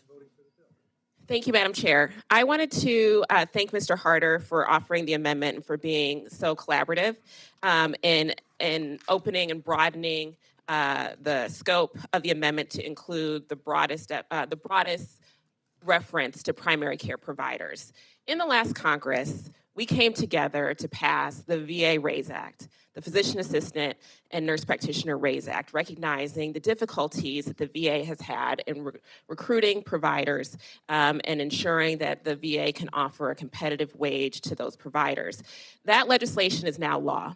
And what we have before us is an opportunity to affirm as a committee that we share the concern that the VA has about the shortage of primary care providers, and as Mr. Harder referenced, put the VA on a path towards a plan. And so I thank him for his leadership in introducing this amendment and for that collaboration, including the broad group of primary care providers in this country, and I yield back. Oh, Dr. Harris, I'm sorry. Dr. Harris. Dr. Harris. Thank you very much. Thank you, Madam Chair. I want to thank the gentleman for introducing this. It's critically important that at the VA system that we realize that primary care physicians play an incredibly important role because they are, in fact, the ones that that deliver. They're the front line, and they have the best training. They have the best care. We should always ask for the best care for our veterans, and we demonstrated through the Hattiesburg study in Mississippi that primary care directed by a physician is not only the best care, it's the least expensive care with the least number of referrals to specialists, all the things that our veterans should have. So with that, I do support the amendment. I think it's an important thing to do.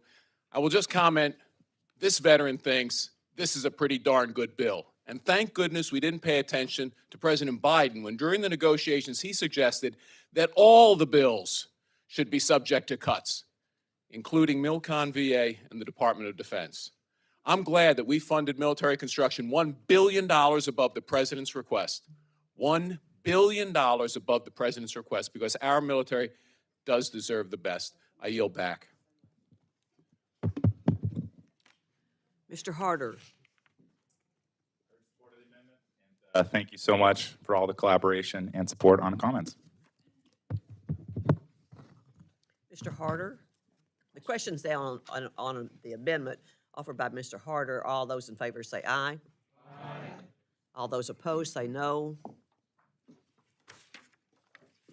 In the opinion of the chair, the ayes have it and the amendment is adopted.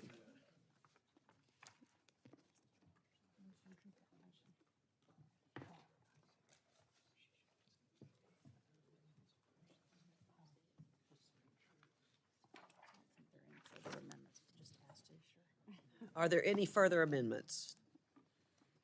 Any further amendments?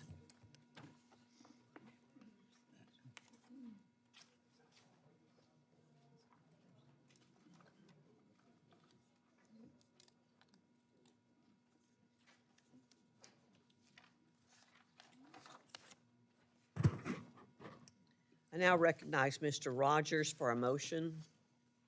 Madam Chair, I move to favorably report the fiscal year 2024 Military Construction, Veterans Affairs, and related agencies appropriations bill to the House.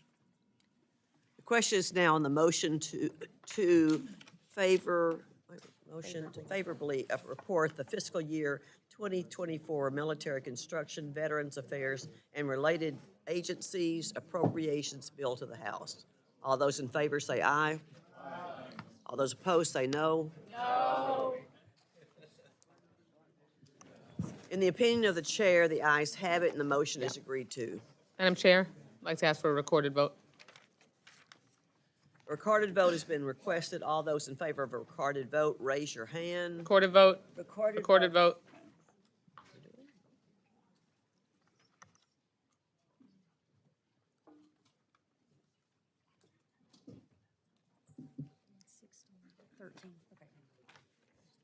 A sufficient number is in support. A recorded vote is ordered. The clerk will call the roll.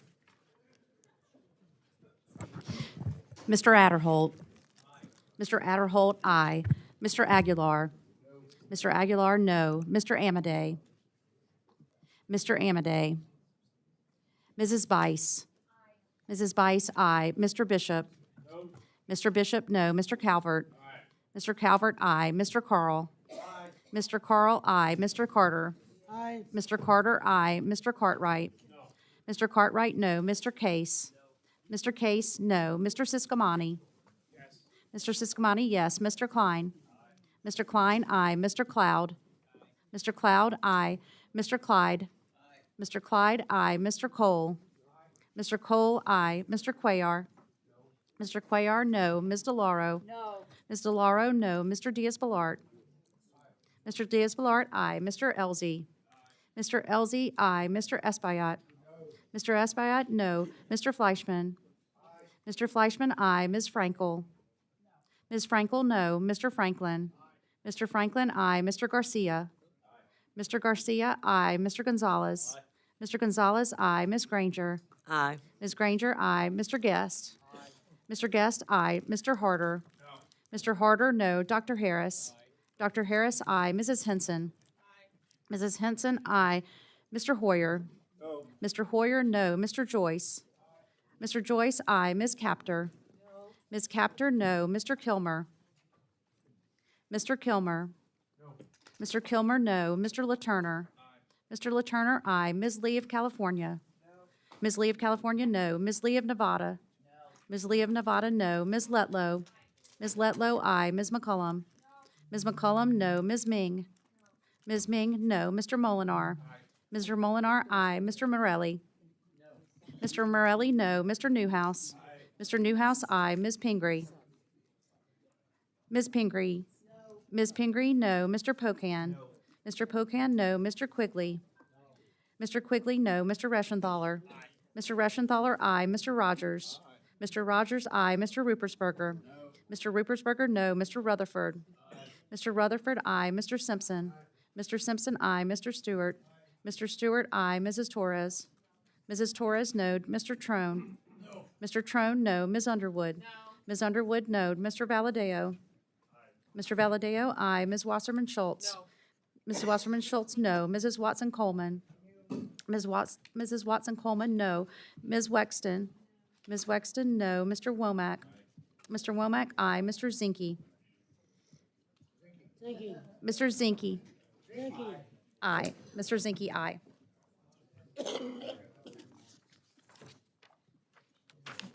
Does any member wish to record their vote or change their vote? Mr. Amadei. What? Mr. Amadei. Mr. Amadei. Mr. Amadei, aye.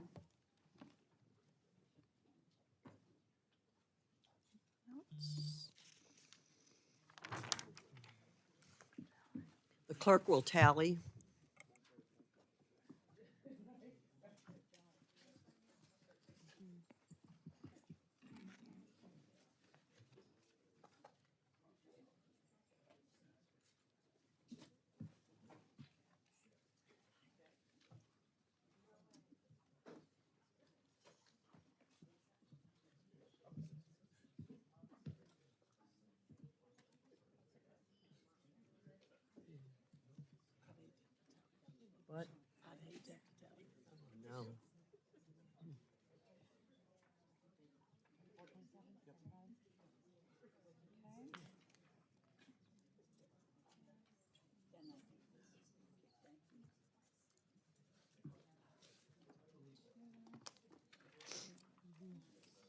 On this vote, the ayes are 34, the noes are 27, and the motion is agreed to.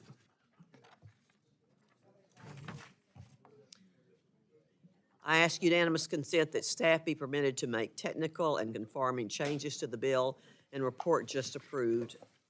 Seeing no objection, so ordered. I'm sorry. Without objection, so ordered. This concludes today's business. Without objection, the committee stands adjourned. Gavel, gavel.